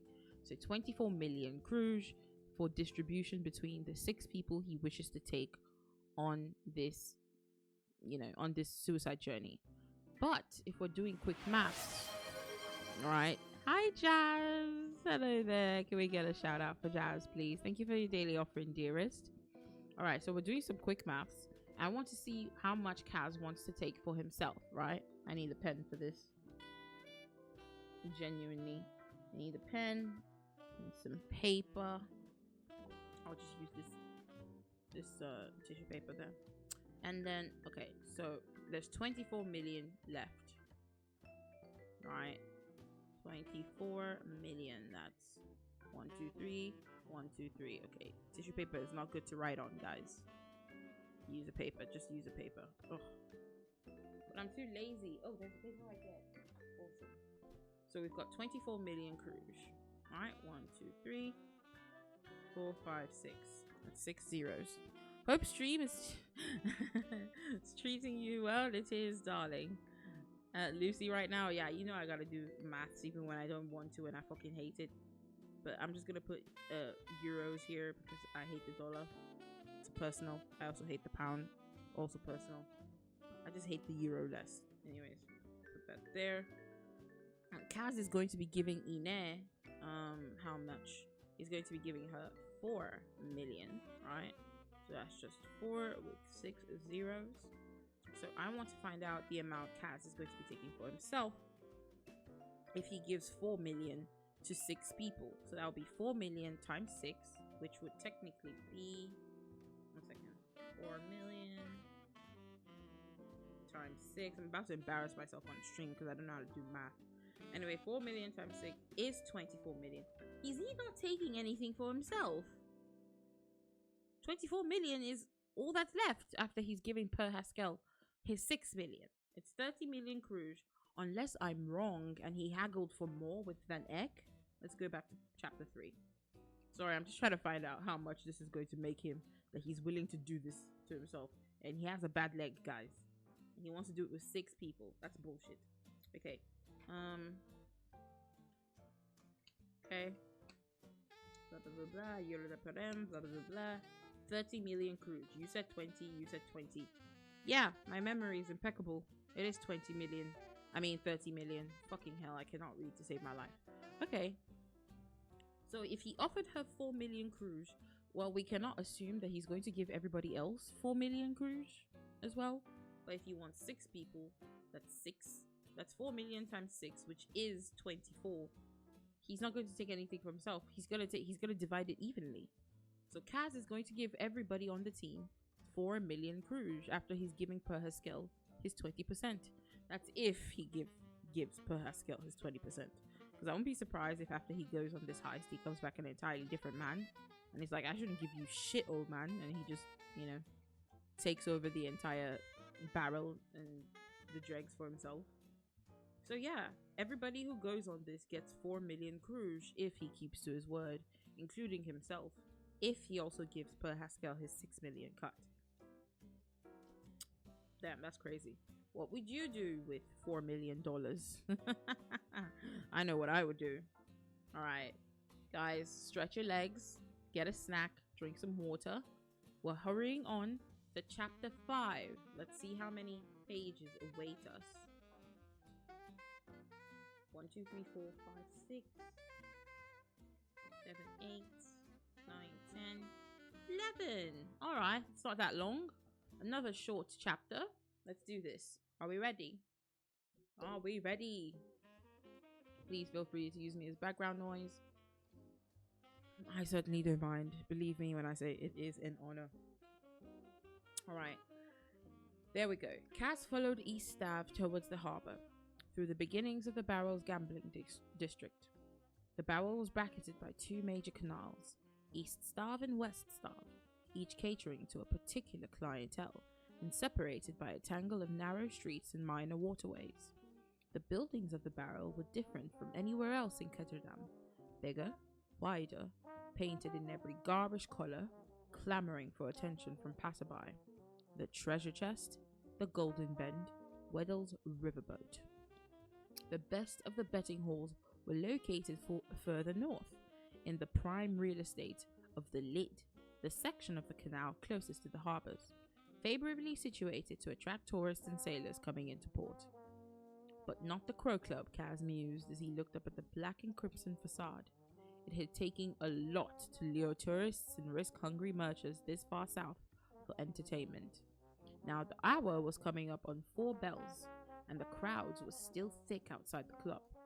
Kaz watched the tide of people flowing past the portico's black columns beneath the watchful eye of the oxidized silver crow that spread its wings above the entrance. Bless the pigeons, he thought. Bless all you kind and generous folk ready to empty your wallets into the dregs coffers and call it a good time. He's a bit of a sarcastic twit now, isn't he? He could see barkers out front, shouting to potential customers, offering free drinks, hot pots of coffee, and the fairest deal in all of Ketterdam. He acknowledged them with a nod and pressed further north. Only one other gambling den on the Starve mattered to him. The Emerald Palace, Pekka Rollins' pride and joy. The building was an ugly green, decked out in artificial trees laden with fake gold and silver coins. The whole place had been done up as some kind of tribute to Rollins' Kalish heritage and his gang, the Dime Lions. Even the girls working the chip counters and tables wore glittering green sheaths of silk and had their hair tinted a dark, unnatural red to mimic the look of girls from the Wandering Isle. As Kaz passed the Emerald, he looked up at the false gold coins, letting the anger come at him. He needed it tonight as a reminder of what he'd lost, of what he stood to gain. He needed it to prepare him for this reckless endeavor. Brick by brick, he muttered to himself. They were the only words that kept his rage in check, that prevented him from striding through the Emerald's garish gold and green doors, demanding a private audience with Rollins and slitting his throat. Brick by brick. It was the promise that let him sleep at night, that drove him every day, that kept Geordie's ghost, that kept Geordie's ghost at bay, because a quick death was too good for Pekka Rollins. Kaz watched the flow of customers in and out of the Emerald's doors and caught a glimpse of his own steerers, men and women he hired to seduce Pekka's customers south with the prospect of better deals, better wins, and prettier girls. "Where are you coming from looking so flush?" one said to the other, talking far more loudly than necessary. "Just got back from the Crow Club. Took 100 crews off the house in just 2 hours." "You don't say." "I do. Just came up the Starve to get a beer and meet a friend. Why don't you join us and we'll all go together?" "The Crow Club? Who would have thought it?" "Come on, I'll buy you a drink." "I'll buy everyone a drink." And they walked off together laughing, leaving all the patrons around them to wonder if maybe they ought to head up just a few bridges down the canal and see if the odds weren't kinder there. Kaz's servant, Greed, luring them south like a piper with flute in hand. He made sure to cycle starers in and out, changing the faces so Pekka's barkers and bouncers never got wise, and customer by customer, he leeched away at the Emerald's business. It was one of the infinite tiny ways he'd found to make himself strong at Pekka's expense, intercepting his shipments of Jorda, charging him fees for access to Fifth Harbour, undercutting his rents to keep his properties free of tenants, and slowly tugging at the threads that made up his life. Oh, this is a long con. He hates this guy. I think this guy has something to do with Geordie's death, and we already know that Geordie is his brother. Oh, whoopsie! Sorry, my mobile phone fell on my table. Thank you so much for your daily offering, Senti Wenty. I appreciate that. Alright, let's keep reading. He really hates this motherfucker. I don't know what he's done, but whoopsie. You don't make someone like Hasbrecker hate you and just live a good life, you know? Despite the lies he'd spread and the claims he'd made to Gills tonight, Kaz wasn't a bastard. He wasn't even from Ketterdam. He'd been 9 and Geordie 13 when they'd first arrived in the city. Geordie's his older brother? We get a little bit of Kaz Brecker lore, guys. Some background. Okay. Let me prepare for this. Slurp. Moisturize them lips. Alright, good. We're ready. Okay, okay, okay, okay. Despite the lies he'd spread and the claims he'd made to Gills tonight, Kaz wasn't a bastard. He wasn't even from Ketterdam. He'd been 9 and Geordie 13 when they'd first arrived in the city.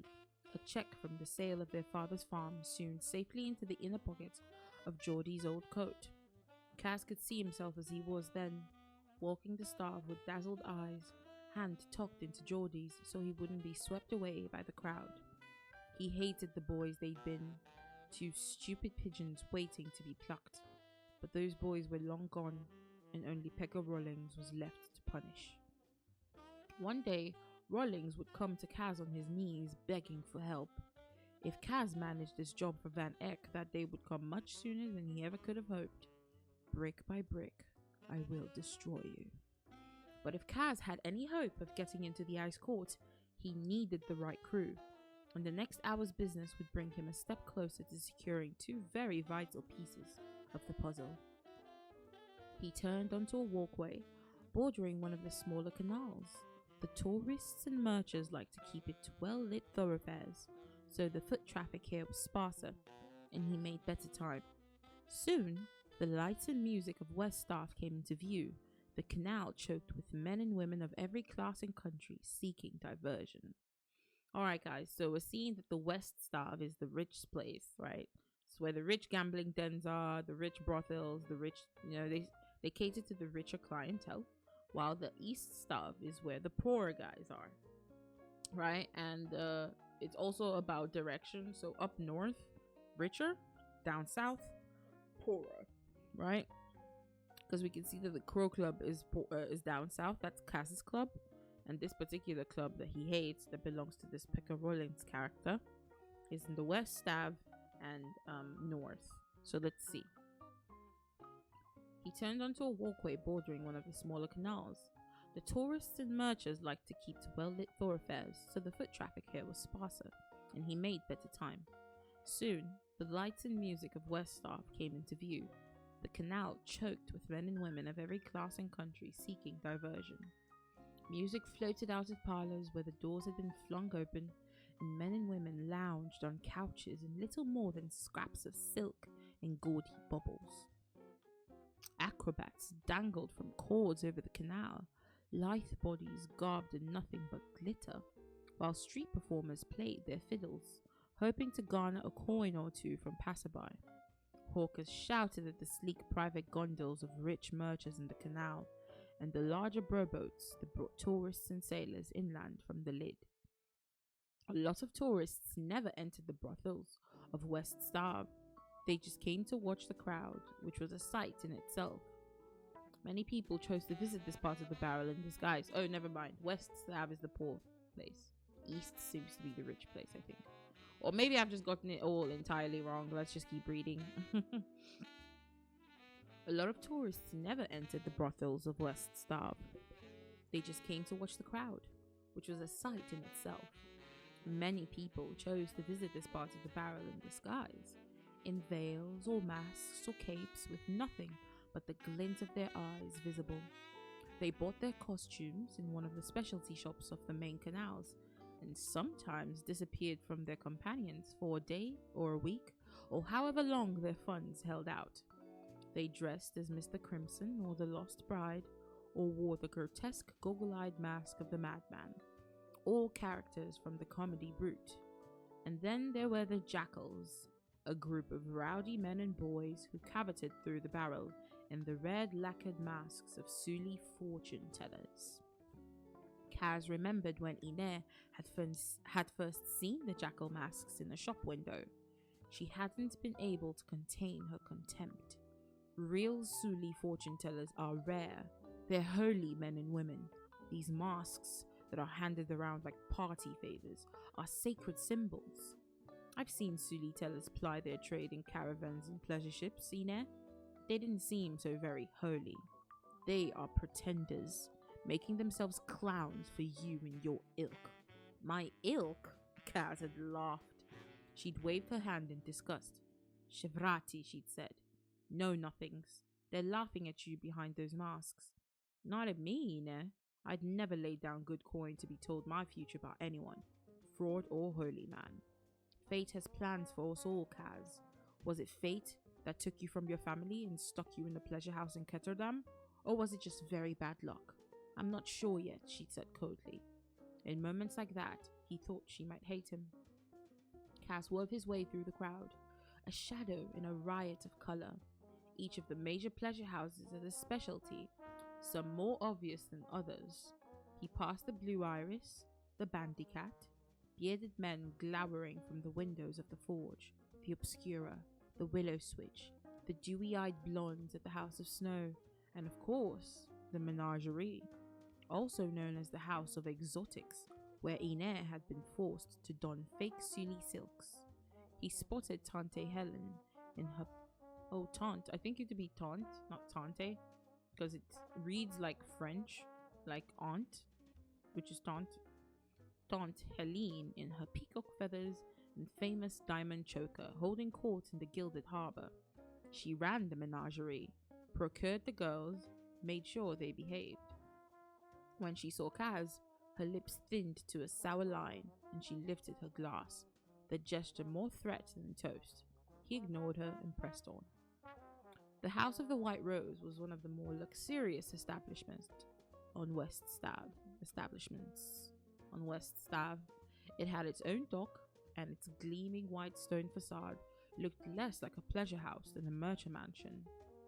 Its window boxes were always bursting with climbing white roses, and their scent clung dense and sweet over this portion of the canal. So all of these buildings that you're seeing, guys, are technically on a canal.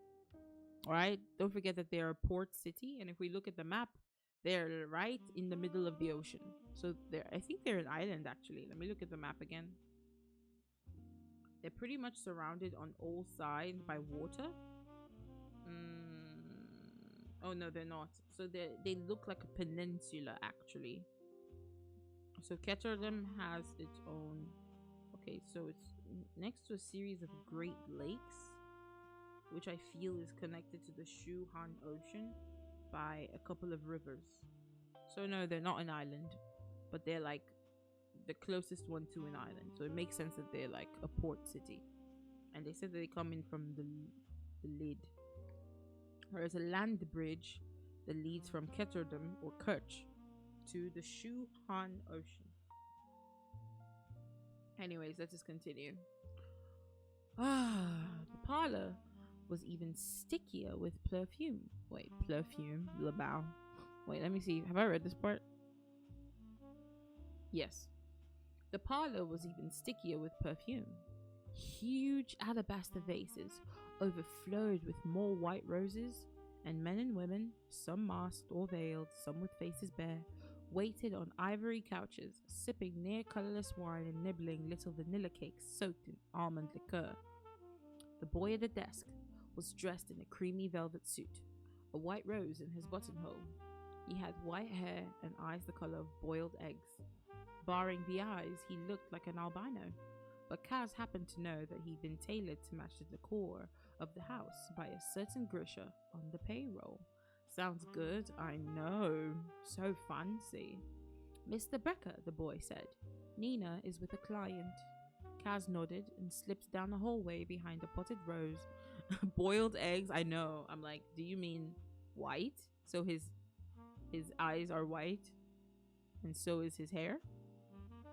Because they didn't say boiled yolk, which would have been yellow. So I just have a feeling that it's like white. You know, that some sort of creamy white, kind of like watery white, maybe. Who knows? Anyways, the boy at the desk was dressed in a creamy velvet suit. Oh, I've already read that part. Kaz nodded and slipped down the hallway behind the potted rose tree, resisting the urge to bury his nose in his collar. Uncle Felix, the bawd who ran the White Rose, liked to say that his house girls were as sweet as his blossoms. But the joke was on the clients. That particular breed of White Rose, the only one hardy enough to survive the wet weather of Ketterdam, had no natural scent. All the flowers were perfumed by hand. No wonder his nose is irritated. Kaz trailed his fingers along the panels behind the potted tree and pressed his thumb into a notch in the wall. It slid open, and he climbed a corkscrew staircase that was only used by staff. Nina's room was on the 3rd floor, like Inez. Nina's room was on the 3rd floor. The door to the bedroom beside it was open, and the room unoccupied. So Kaz slipped in, moved aside his still life, and pressed his face to the wall. The peepholes were a feature of all the brothels. They were a way to keep employees safe and honest, and they offered a thrill to anyone who enjoyed watching others take their pleasure. Kaz had seen enough slum dwellers seeking satisfaction in dark corners and alleys that the allure was lost on him. Besides, he knew that anyone looking through this particular peephole and hoping for excitement would be sorely disappointed. Alright. A little bald man was seated fully clothed at a round table draped in ivory baize, his hands neatly folded beside an untouched silver coffee tray. Nina Zanik stood behind him, swathed in the red silk kefta that advertised her status as a Grisha heartrender, one palm pressed to his forehead. Hey, remember when the last time we saw a Grisha heartrender? Me neither. So she's a corporal, Nick, which means that she has powers related to anatomy, so the body of human beings. I don't know if it's actually limited to the bodies of human beings, though. It could be any body of any mammal or any living thing, actually. Now that I think about that, that would be so goated if they could control the bodies of anything that was alive, you know? But anyways, not control the bodies, but speed up the processes in the bodies, natural processes and stuff, or alter certain things. Anyways, let's continue. Nina Zanik stood behind him, swathed in the red silk kefta that advertised her status as a Grisha heartrender, one palm pressed to his forehead, the other to the back of his neck. She was tall and built like the figurehead of a ship, carved by a generous hand. What does that even mean? Does it mean she has like curves? Like she's endowed? A generous hand? That makes me feel like she got big titties and like a fat ass. I don't know though. I'm just guessing. They were silent, as if they'd been frozen there at the table. I think it means she's thick. Same. Same. There wasn't even a bed in the room, just a narrow settee where Nina curled up every night. When Kaz had asked Nina why, she'd simply said, "I don't want anyone getting ideas." Unfortunately, that is so real of her. A man doesn't need a bed to get ideas, Nina. Unfortunately, that is also very true and so real of him. Kaz had... Okay. Nina fluttered her lashes. What would you know about it, Kaz? Take those gloves off and we'll see what ideas come to mind. Kaz had kept his cool eyes on her until she dropped her gaze. He wasn't interested in flirting with Nina Zanik, and he happened to know she wasn't remotely interested in him. Nina just liked to flirt with everything. He'd once seen her make eyes at a pair of shoes she fancied in a shop window. Oh, that is so real of her. She's just a girl, man. Generously applied proportions. Pretty much. I believe that's what it is. Okay, let's keep going. There. Nina and the bald man sat unspeaking as the minutes ticked by, and when the hour on the clock chimed, he rose and kissed her hand. Go, she said in solemn tones. Be at peace. The bald man kissed her hand again, tears in his eyes. Thank you. As soon as the client was down the hall, Kaz stepped out of the bedroom and knocked on Nina's door. She opened it cautiously, keeping the chain latched. Oh, she said when she saw Kaz. You. She didn't look particularly happy to see him. No surprise. Kaz Brecker at your door was rarely a good thing. She unhooked the chain and let him show himself in as she shocked off the red kefta, revealing a slip of satin so thin it barely counted as cloth. Saints, I hate this thing, she said, kicking the kefta away and pulling a threadbare dressing gown from a drawer. What's wrong with it? Kaz asked. It isn't made right, and it itches. The kefta was of Kerch manufacture, not Rafkin. A costume, not a uniform. Kaz knew Nina never wore it on the streets. It was simply too risky for Grisha. Her membership in the dregs meant anyone acting against her would risk retribution from the gang. But payback wouldn't matter much to Nina if she was on a slaver ship bound for who knew where. Oh, so she's part of their gang. She simply works in this parlor place. Nina threw herself into a chair at the end of the table and wiggled her feet out of her jeweled slippers, digging her toes into the plush white carpet. Ah, she said contentedly, so much better. She shoved one of the cakes from the coffee service into her mouth and mumbled, "What do you want, Kaz?" "You have crumbs on your cleavage." "Don't care," she said, taking another bite of cake. So hungry. This girl is so real. I see myself in her a lot. Kaz shook his head, amused and impressed at how quickly Nina dropped the wise Grisha priestess act. She'd missed her true calling on the stage. Was that Van Axter the merch? Kaz asked. Yes. His wife died a month ago, and his business has been a wreck since. Now that he's visiting you, can we expect a turnaround? Nina didn't need a bed because she specialized in emotions. She dealt in joy, calm, confidence. Most Grisha Korpralki focused on the body, to kill or to cure. But Nina had needed a job that would keep her in Ketterdam and out of trouble. So instead of risking her life and making major money as a mercenary, she slowed heartbeats, eased breathing, relaxed muscles. She had a lucrative side business as a tailor, seeing to the wrinkles and jowls of the wealthy Kirch. But her chief source of income came from altering moods. People came to her lonely, grieving, sad for no reason, and left buoyed, their anxieties eased. Need help with the crumbs? Biscuit. You're so real. I was thinking it, but I wasn't saying it. But yeah, it seems that she deals in moods. So hey, anybody with depression, in chat, Nina is there to help, at least for a little while. The effects didn't last long, but sometimes just the illusion of happiness was enough to make her clients feel like they could face another day. Nina claimed it had something to do with glands, but Kaz didn't care about the specifics as long as she showed up when he needed her and she paid Per Haskell his percentage on time. I expect you'll see a change, Nina said. She finished off the last cake, licking her fingers with relish, then set the tray outside the door and rang for a maid. Van Axter started coming at the end of last week and has been here every day since. Excellent. Kaz made a mental note to buy up some of the low stock in Van Axter's company. Even if the man's mood shift was the result of Nina's handiwork, business would pick up. He hesitated, then said, "You make him feel better, ease his woe and all that, but could you compel him to do something? Maybe make him forget his wife? Alter the pathways in his mind? Don't be absurd. The brain is just another organ," Kaz said, quoting Van Eck. Yes, but it's an incredibly complex one. Controlling or altering another person's thoughts? Well, it's not like lowering a pulse rate or releasing a chemical to improve one's mood. There are too many variables. No Grisha is capable of it. Yet, Kaz amended.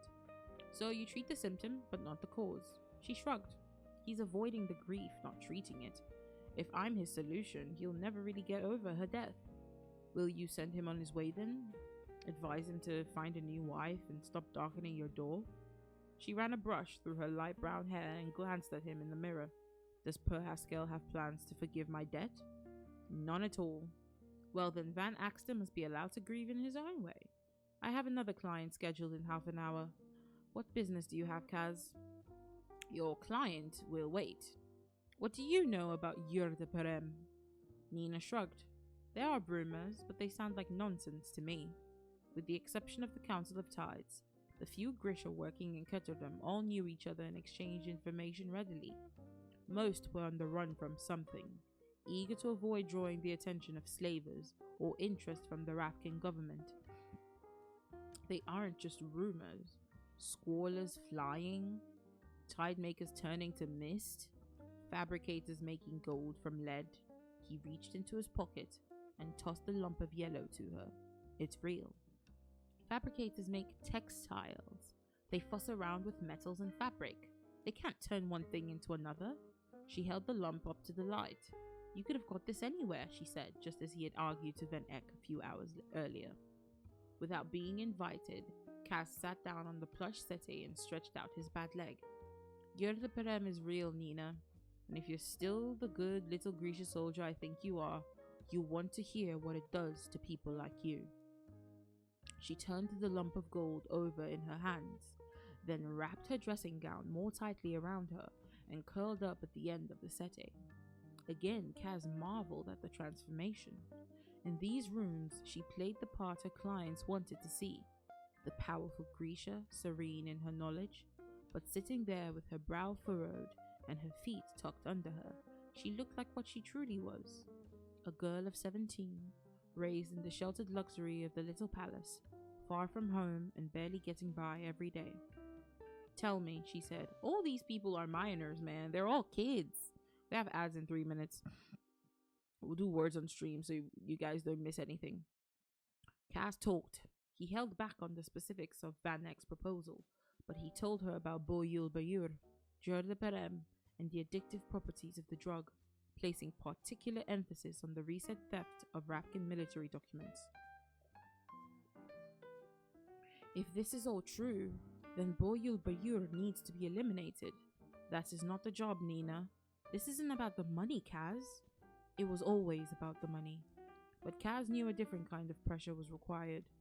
Nina loved her country and loved her people. She still believed in the future of Ravka and in the Second Army, the Grisha military elite that had nearly disintegrated during the Civil War. Nina's friends back in Ravka believed she was dead, a victim of Yerden witch hunters, and for now she wanted it to stay that way. But Kaz knew she hoped to return one day. Nina, we're going to retrieve UEUEUEGH, and I need a corporal Nick to do it. I want you on my crew. Wherever he's hiding out, once you find him, letting him live would be the most outrageous kind of irresponsibility. My answer is no. He isn't hiding out. The Yerdens have him at the ice court. Nina paused. Then he's as good as dead. The Merchant Council doesn't think so. They wouldn't be going to this trouble or offering up this kind of reward if they thought he'd be neutralized. Van Eck was worried. I could see it. The merchant you spoke to? Yes. He claims their intelligence is good. If it's not, well, I'll take the hit. But if UEUEUEGH is alive, someone is going to try to break him out of the ice court. Why shouldn't it be us? The ice court, Nina repeated, and Kaz knew she'd begun to put the pieces together. You don't just need a corporal, Nick, do you?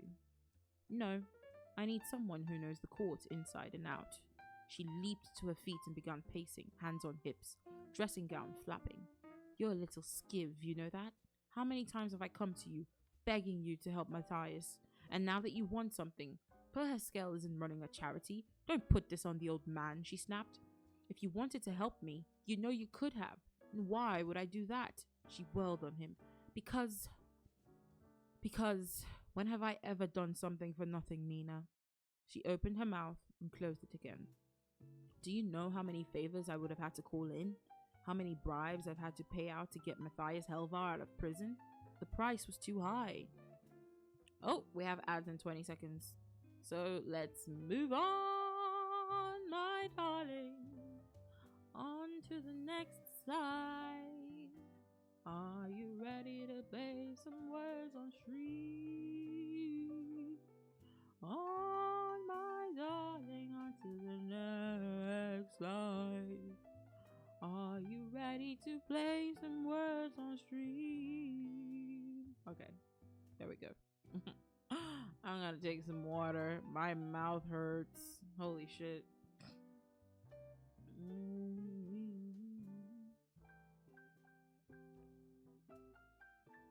Irresponsible.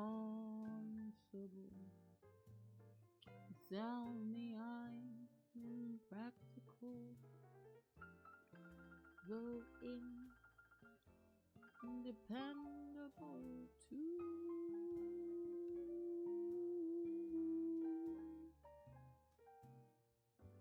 You my foolish alibis bore you. I'm irresponsible. irresponsibly mad for you. What the hell? Why is the ad not starting? Oh, now you start. Really? Fucking hell, mate. Whatever. Bum ba bum ba dum. Ba da ba da ba da ba. Ba bum ba dum. Ba dum.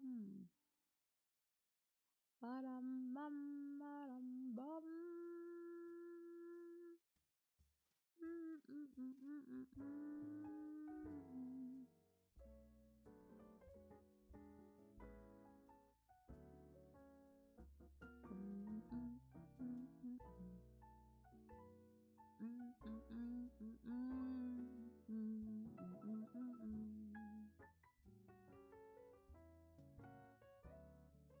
Irresponsibly mad. I'm irresponsibly mad. Irresponsibly mad for you.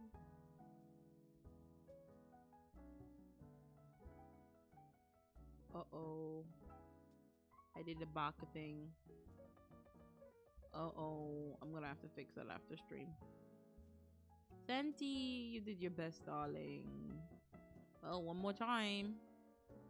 In the meantime, I will try to fix this. Perhaps I can fix it. I can fix it.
Ay, ay, ay.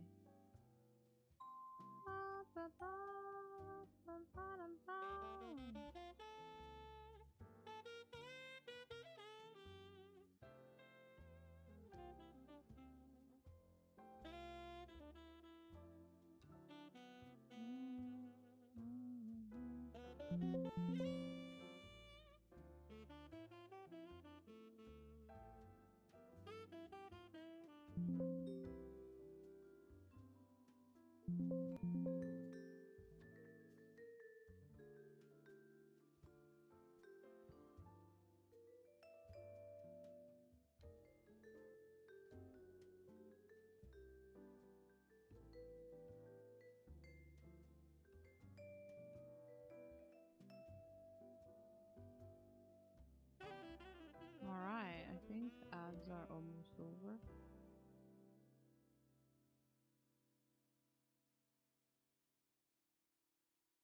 Yeah, they're done.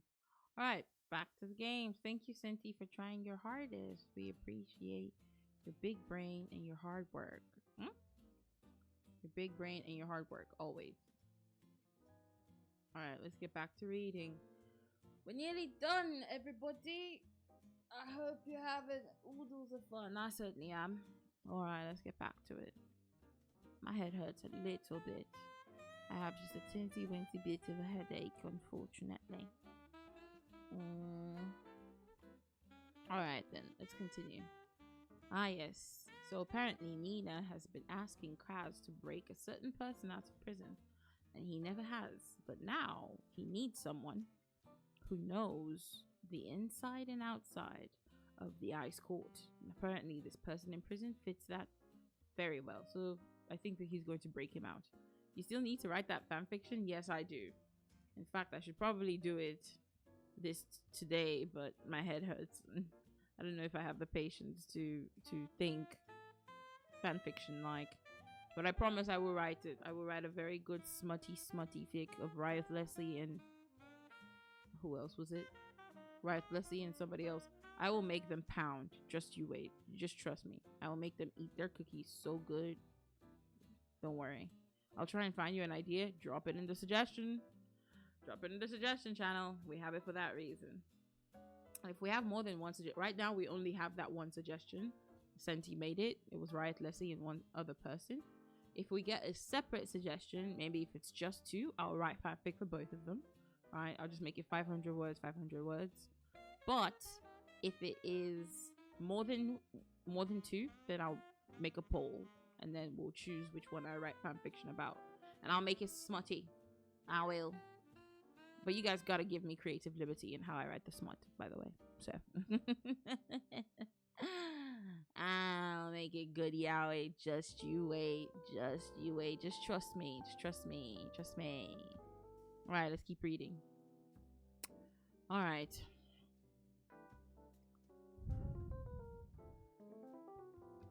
Do you know how many favors I would have had to call in?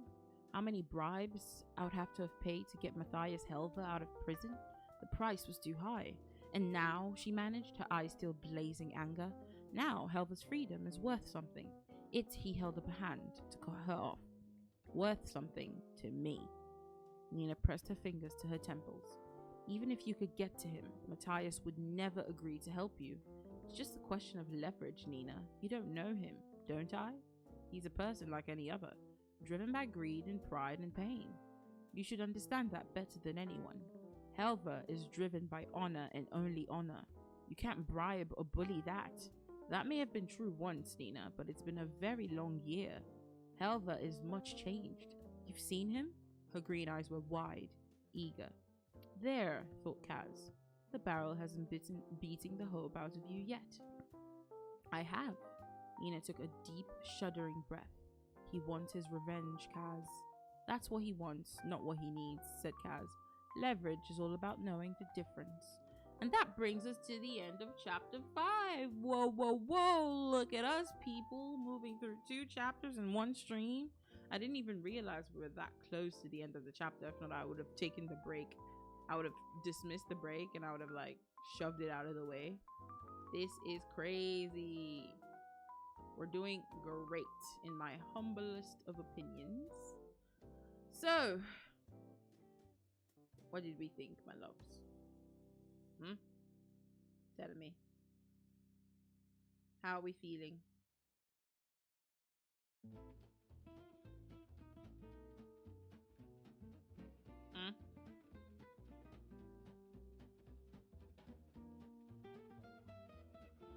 How are we feeling? How do we think? What do we think? How did it go? How happy are we with it specifically? I think we did great. Let's see. Can I add a doc? I'll just do this after stream. I can't do it right now. But that brings us to our reading. We ended here. I think we did pretty good. No, let me change stream name. Chapters 4 and 5 with big boys and girls who can read multiple chapters in one stream. That's right. All right, everybody. I believe we did amazingly well with that. I should probably get a chair for me to sit in when I go to the just chatting or something. Unless it's okay just like this. Alright? I think it's okay just like this. How did we think of that? I love this series so much. So far, so good. We're definitely getting somewhere. We're making lots of progress. Kaz is in the process of assembling his crew. Right? He needs a corporal next, specifically Nina. But he also knows that Nina knows somebody that he might need as well. A guy called Matthias Helver, who's apparently in prison for an unknown crime. Da da da. And Matthias and Nina have history. Nina's apparently been begging Kaz to get Matthias out of prison this whole time, and he never once said yes because, quote unquote, according to him, it wasn't worth anything, right? But now it should be worth something. So hopefully, when we meet Matthias, we're probably going to meet him next chapter. We're in the process of the assembling of the crew, and once the crew is assembled and the plan has been disseminated, we all embark on the heist to rescue, quote unquote, Bulb UEUEUEGH from the ice court and bring him back to Kerch. Yeah. Seems like a shit ton. That's a huge ass, like, my opinion, that's like a really big it's a really big job for 6 teenagers.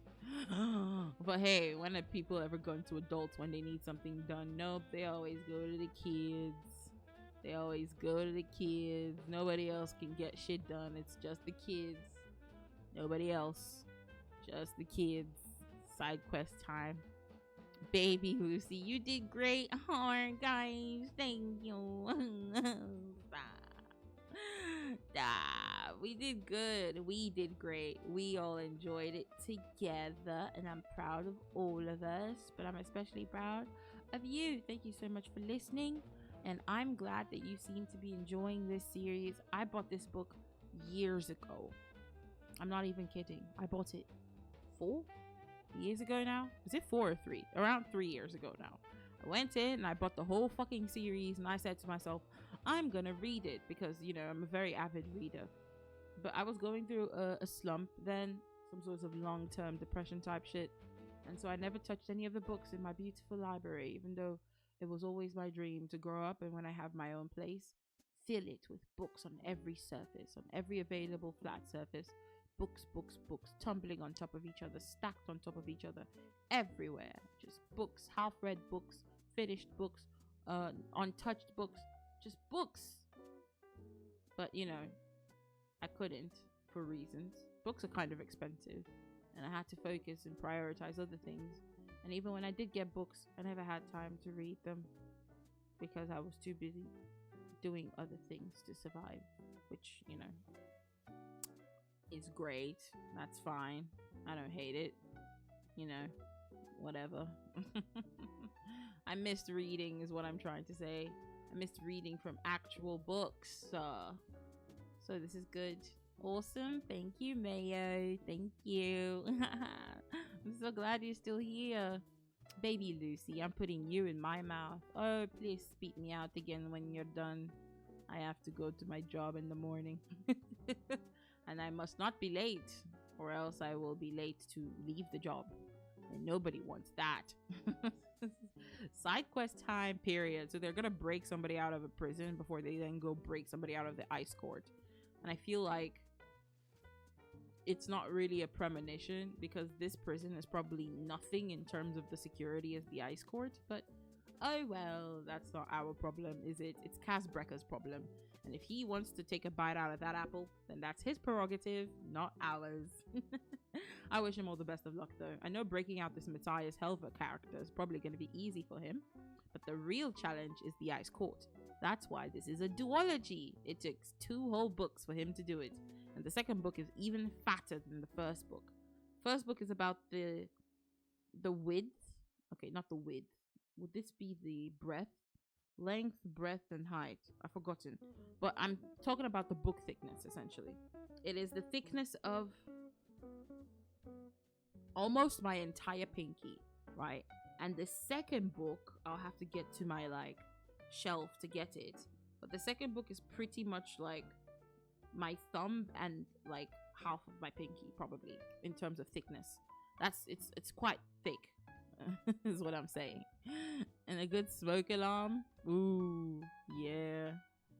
Smile alarm. I swallowed. You were too yummy. Oh no, no, you must vomit me. I refuse to come out of the other end of your intestines.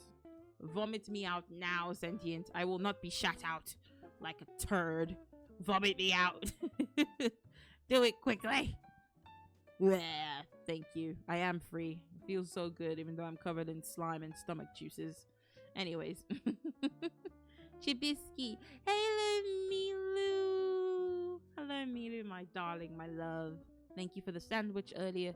It was delicious. I'm so glad that it's cheap, you know. We should probably not make it a staple, though. I still prefer the sandwiches we make ourselves because they are also peak.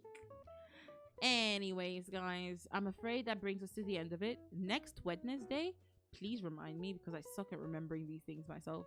I know I should probably just, you know, be consistent with putting my schedule up on the Discord. It's almost like it's gonna help me know what I'm doing for the week, but anyways, next Wednesday I plan on reading one chapter and then using the remaining time we have with each other to write the fan fiction that I have promised you. It's technically was supposed to be a reward for our Subadona Bobathon, and I feel really, really bad that I haven't gotten on it yet. So I promise I'll get started on it next week. And if I don't remember, remind me. Put it in the chat. Spam it in the chat until I go, oh yeah, that's what I was supposed to do today. So there we go. In the meantime, I suppose I will see you this coming Thursday and Friday. I know, double whammy. We have a collab with the lovely Senti Wenty, Ryla, and Grim. Will be playing either Repo or Peak. I don't know. Probably both. Probably one or the other. So yes, this Thursday we have a collab going on. So that's literally tomorrow. I said this Thursday. It's tomorrow. Oh my god, I really need to. Maybe if I make a channel for stream schedule, I will actually put up my stream schedule. Yeah. Maybe I should do that. I don't know. I don't know. Maybe I should do it. Thank you for shouting Senti out, Joe. But yes, so you heard it here. Tomorrow we have a collab. And then on Friday, I might or might not stream. I don't think I'll stream on Friday because I'll probably be too tired. And then Saturday, I'm going to see my friend. So I'm going to be touching grass. And then I'll see you guys on Sunday as well. And then from next week, we're going to resume a wonderful collab that I have personally missed myself with a certain lovely spouse of mine. I cannot wait for us to get back. Thank you for the shouty outy. Of course, darling. Of course. You know. I was about to say you're the one and only spouse, but I forgot that we also have Cash, who we're married to as well. So, okay. The point is this marriage of ours is growing. But yes, guys, there's multiple of us. Can never forget Cash Chan. Exactly. So next Thursday, I don't know if I should say it. Should I say it or should I just wait and announce it in Discord instead? You let me know. You let me know. But yes, from next Thursday, we'll restart. Say it? Yeah, okay. From next Thursday, we're going to be resuming our It Takes Two streams with Senti Wenty. Yeah. I'm so excited. I missed them a lot. They were very chaotic, very funny, very cute. So yeah, we're going to resume our It Takes Two streaming. I was pretty much waiting for October to be done because Senti was doing spoopy games for the entirety of October, and I didn't really want to stop that and stuff. This is don't forget to remind me next Wednesday. In fact, I can use it as a nice little segue for NaNoWriMo. So NaNoWriMo matters to me as a writer. The problem is it doesn't matter enough for me to take it seriously every year to actually write to actually write more. So this will be a great way for me to get into the practice of writing semi-regularly if I can get started on this fanfic for you guys. So don't forget to leave your suggestions of the yaoi and or yuri pairs you want me to write delicious smut about in our suggestion channel in the Discord. Yes, that's right. So I will get started on writing that next Wednesday at our next book nook. And we'll read one chapter of 6 of Crows, so chapter 6, because we read chapters 4 and 5 today, and then we will write some smutty goodness deliciousness, and then on Thursday we will have well, not Thursday, what did I say Thursday for? It's Tuesdays, fuck. Sorry, Tuesdays, not Thursdays. I got confused because tomorrow, Thursday, is the collab. No, from next week, every Tuesday, Senti and I will try to finish It Takes Two. And that's a game I'm really looking forward to playing with them again. It was really fun. So, yes, in the meantime, thank you so much for coming out today. I had a shit ton of fun, and I can't wait to do it again. Also, thank you for welcoming my chibi self so warmly. I appreciate all the subs, gifted or otherwise. So, mwah to Senti, Jester, and Biscuit. You guys are my heroes. I love you so much. I'm afraid I'm going to have to go now. I'm sorry. I know that we were supposed to spend a lot of time together, but I'm tired and a little hungry, and I have a headache, which sucks. So, gomenasai. Gomenasai shimasu. Please copy the raid messages, and we will find a lovely darling to raid out to. Yippee! Oh my god, that back would do crack for sure. Crap. Oh, goodness gracious me. Rest up, Lucinia. I will. You too, sweetheart. Rest up as well, okay? I know that you're extremely tired from a very successful October. Well done, by the way. Good night, Lucy. Thank you so much for stream. No, thank you for coming out. I appreciate you guys so much.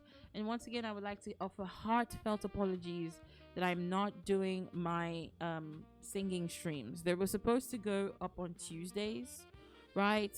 If I didn't do a singing stream, then I was supposed to do like at least put out a video on my YouTube channel. But I've been trying to I didn't want to put out any videos without me mastering mixing first. But you know how the ADHD goes. I get started on something new and it just takes me a while to get to the finish line, if I ever do get to the finish line. So maybe I should just do the covers I'm used to doing, the karaoke covers I'm used to doing, put them up, and then when I eventually learn mixing, I can put out the type of content, the type of karaoke covers I want to put out. Anyways, you let me know. Let me know. I don't know. Do you guys want me to keep singing? I technically can. There's no reason I shouldn't, and I'm sorry that I don't. We're supposed to be a tripartite channel because I'm a triple lunar goddess. It's not just reading and writing. We do gaming and karaoke. Ugh. Anyways, I'll see you guys soon. Let me see. Who is live? Who is live? Show me. Where are you? Who are you? Who are? Ooh. Okay, let me see.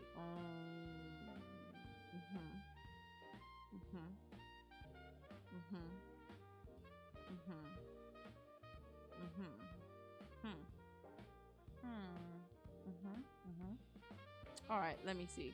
I want to check how long they've been streaming for, so I know. Oh crap!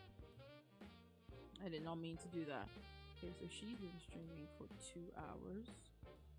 And he's been streaming for how many hours?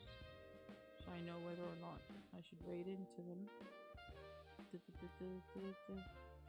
he just go live? Also, he's going to be here for a while. Let me double check.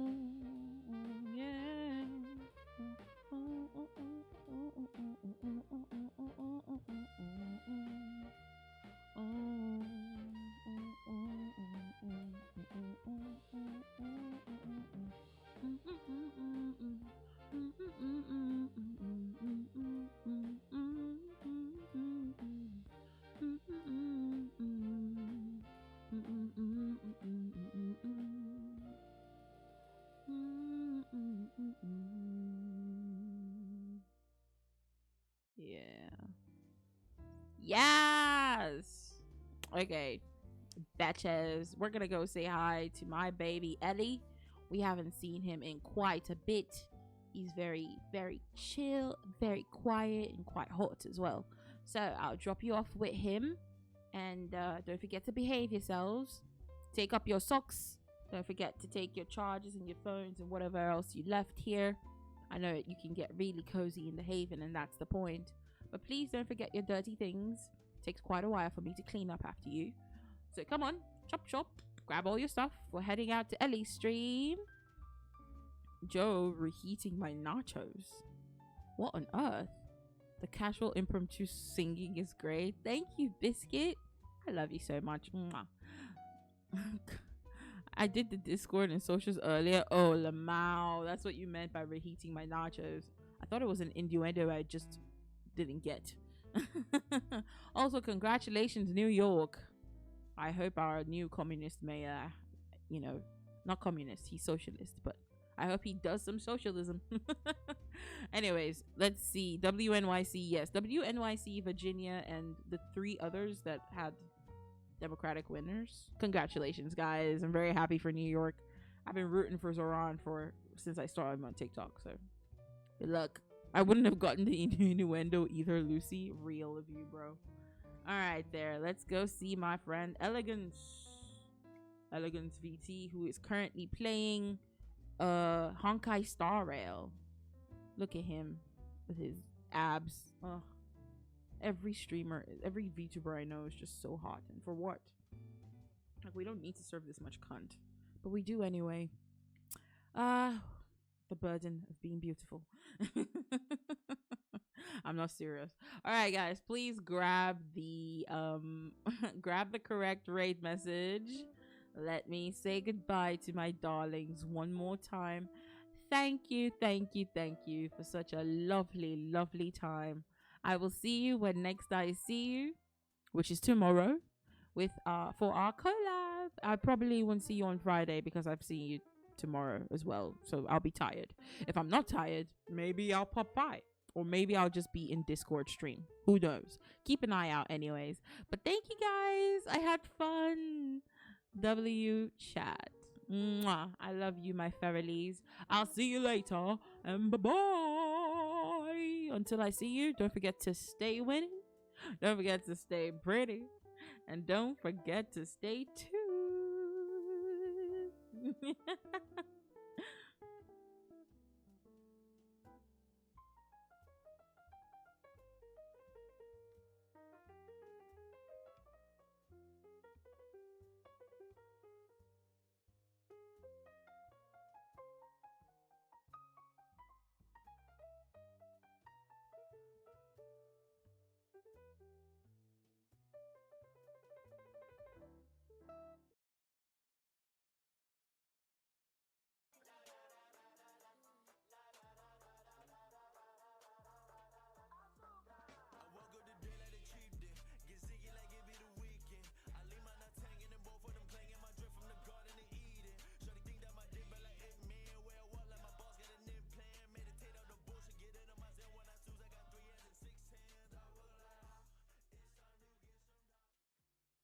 Lucy, thank you so much for the raid.